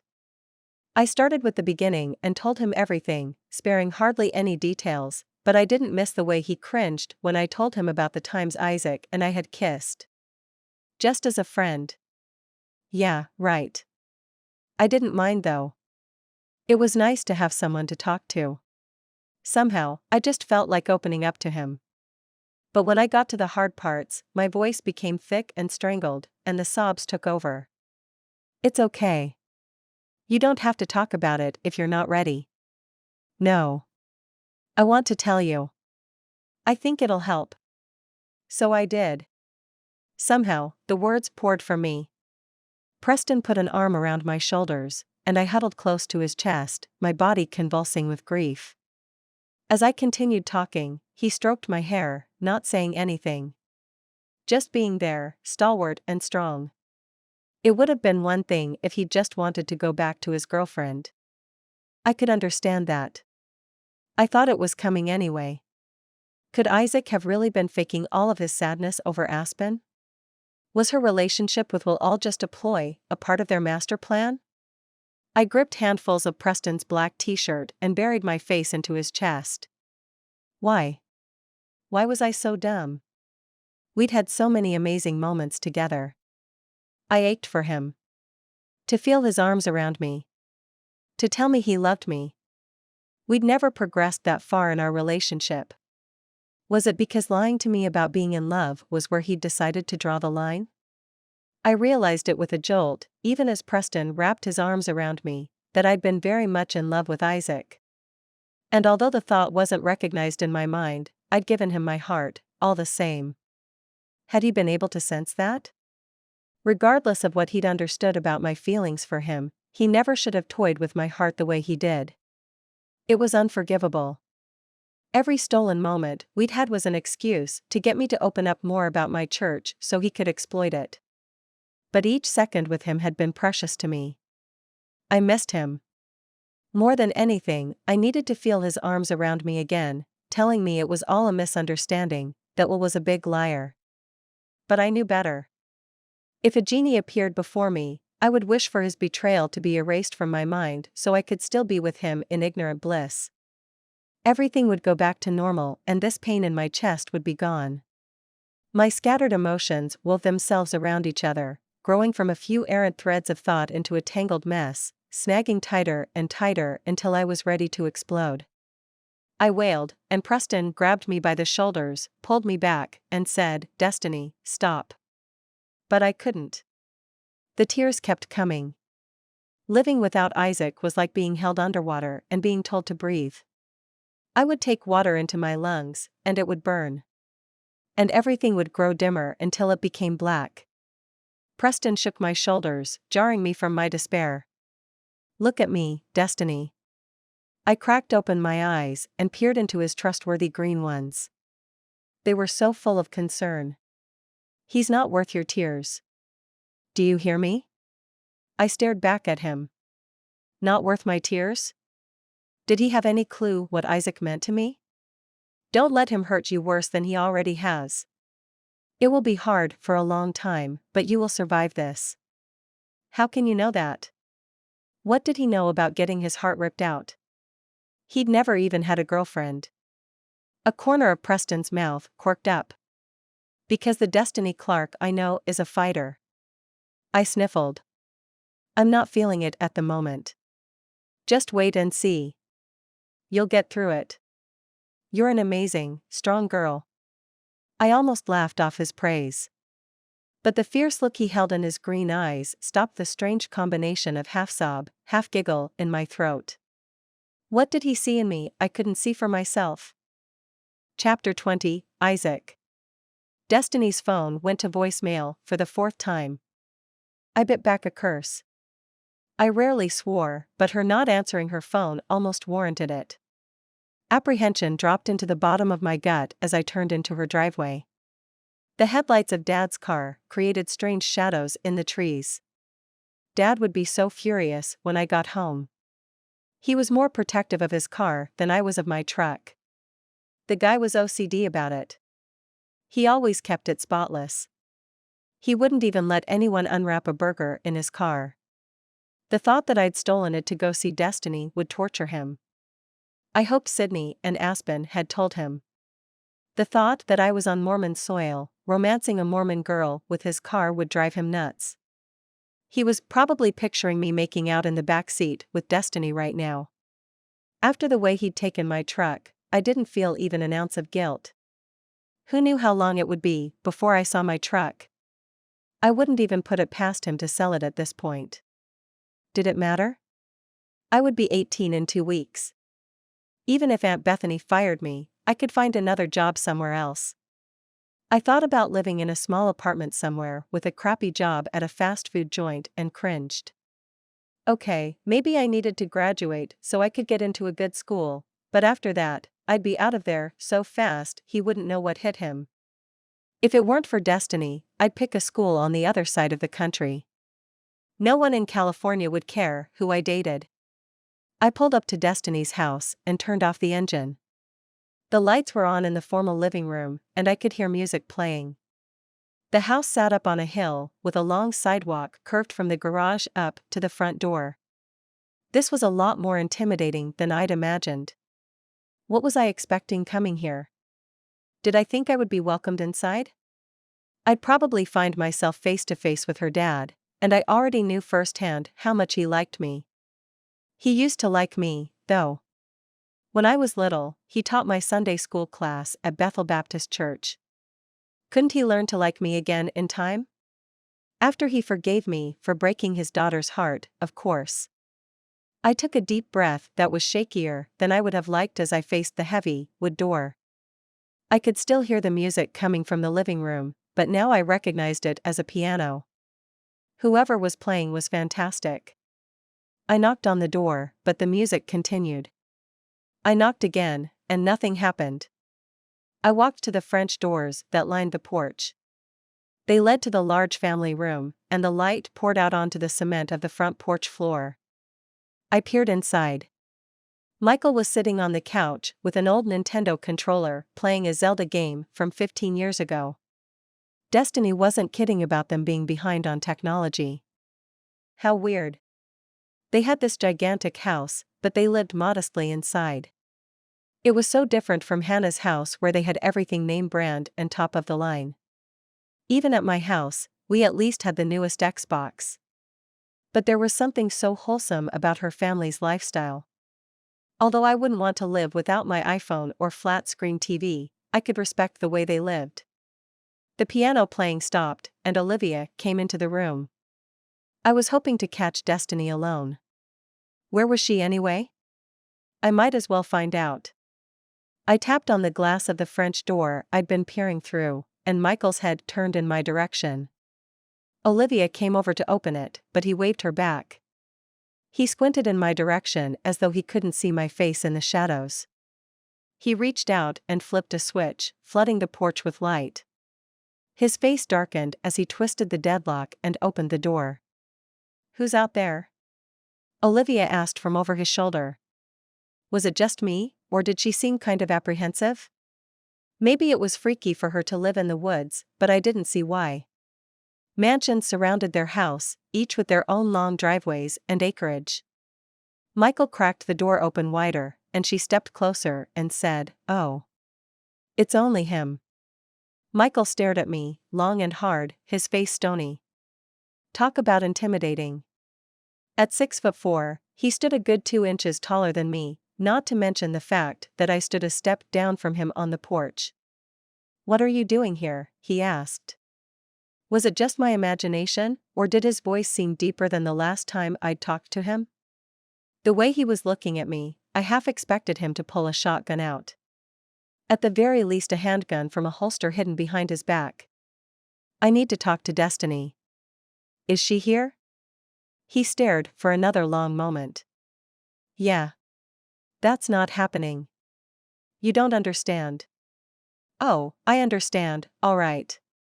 You want to sweet-talk my sister into believing whatever jacked-up story you have prepared for her so you can crush her heart all over again. I care a lot about her. I would never do that." He began shutting the door in my face, but I pushed out a hand to stop him. "Wait. Let me talk to her. She isn't answering her phone. If she's not taking your calls, then she doesn't want to see you. Don't I deserve the chance to defend myself? Are you telling me you're innocent? You didn't do what Will was saying?" "No, Then I can't think of anything you could say to make it better." "Michael, please." Now I was begging like a desperate loser. "Stay away from my sister. I mean it. If I see you hanging around here again, I will beat the crap out of you." I eyed him. The whole idea of letting Michael beat me up sounded less appealing now that he was towering over me. "I get the message," I said. "See you in school." I turned on my heel and descended the stone steps of the porch and the sidewalk that wound around the house. Now that the outdoor lights were on, I could see another vehicle parked beneath some overhanging branches bordering the driveway. As I came closer, I could see it was a white truck. I had a fleeting memory of Destiny walking out of Hannah's house toward a white truck just like that one. Holy crap! He was here with her. Otherwise, he'd have been playing video games with Michael. Where were they? Somewhere in the woods? I spun around and peered into the trees surrounding me.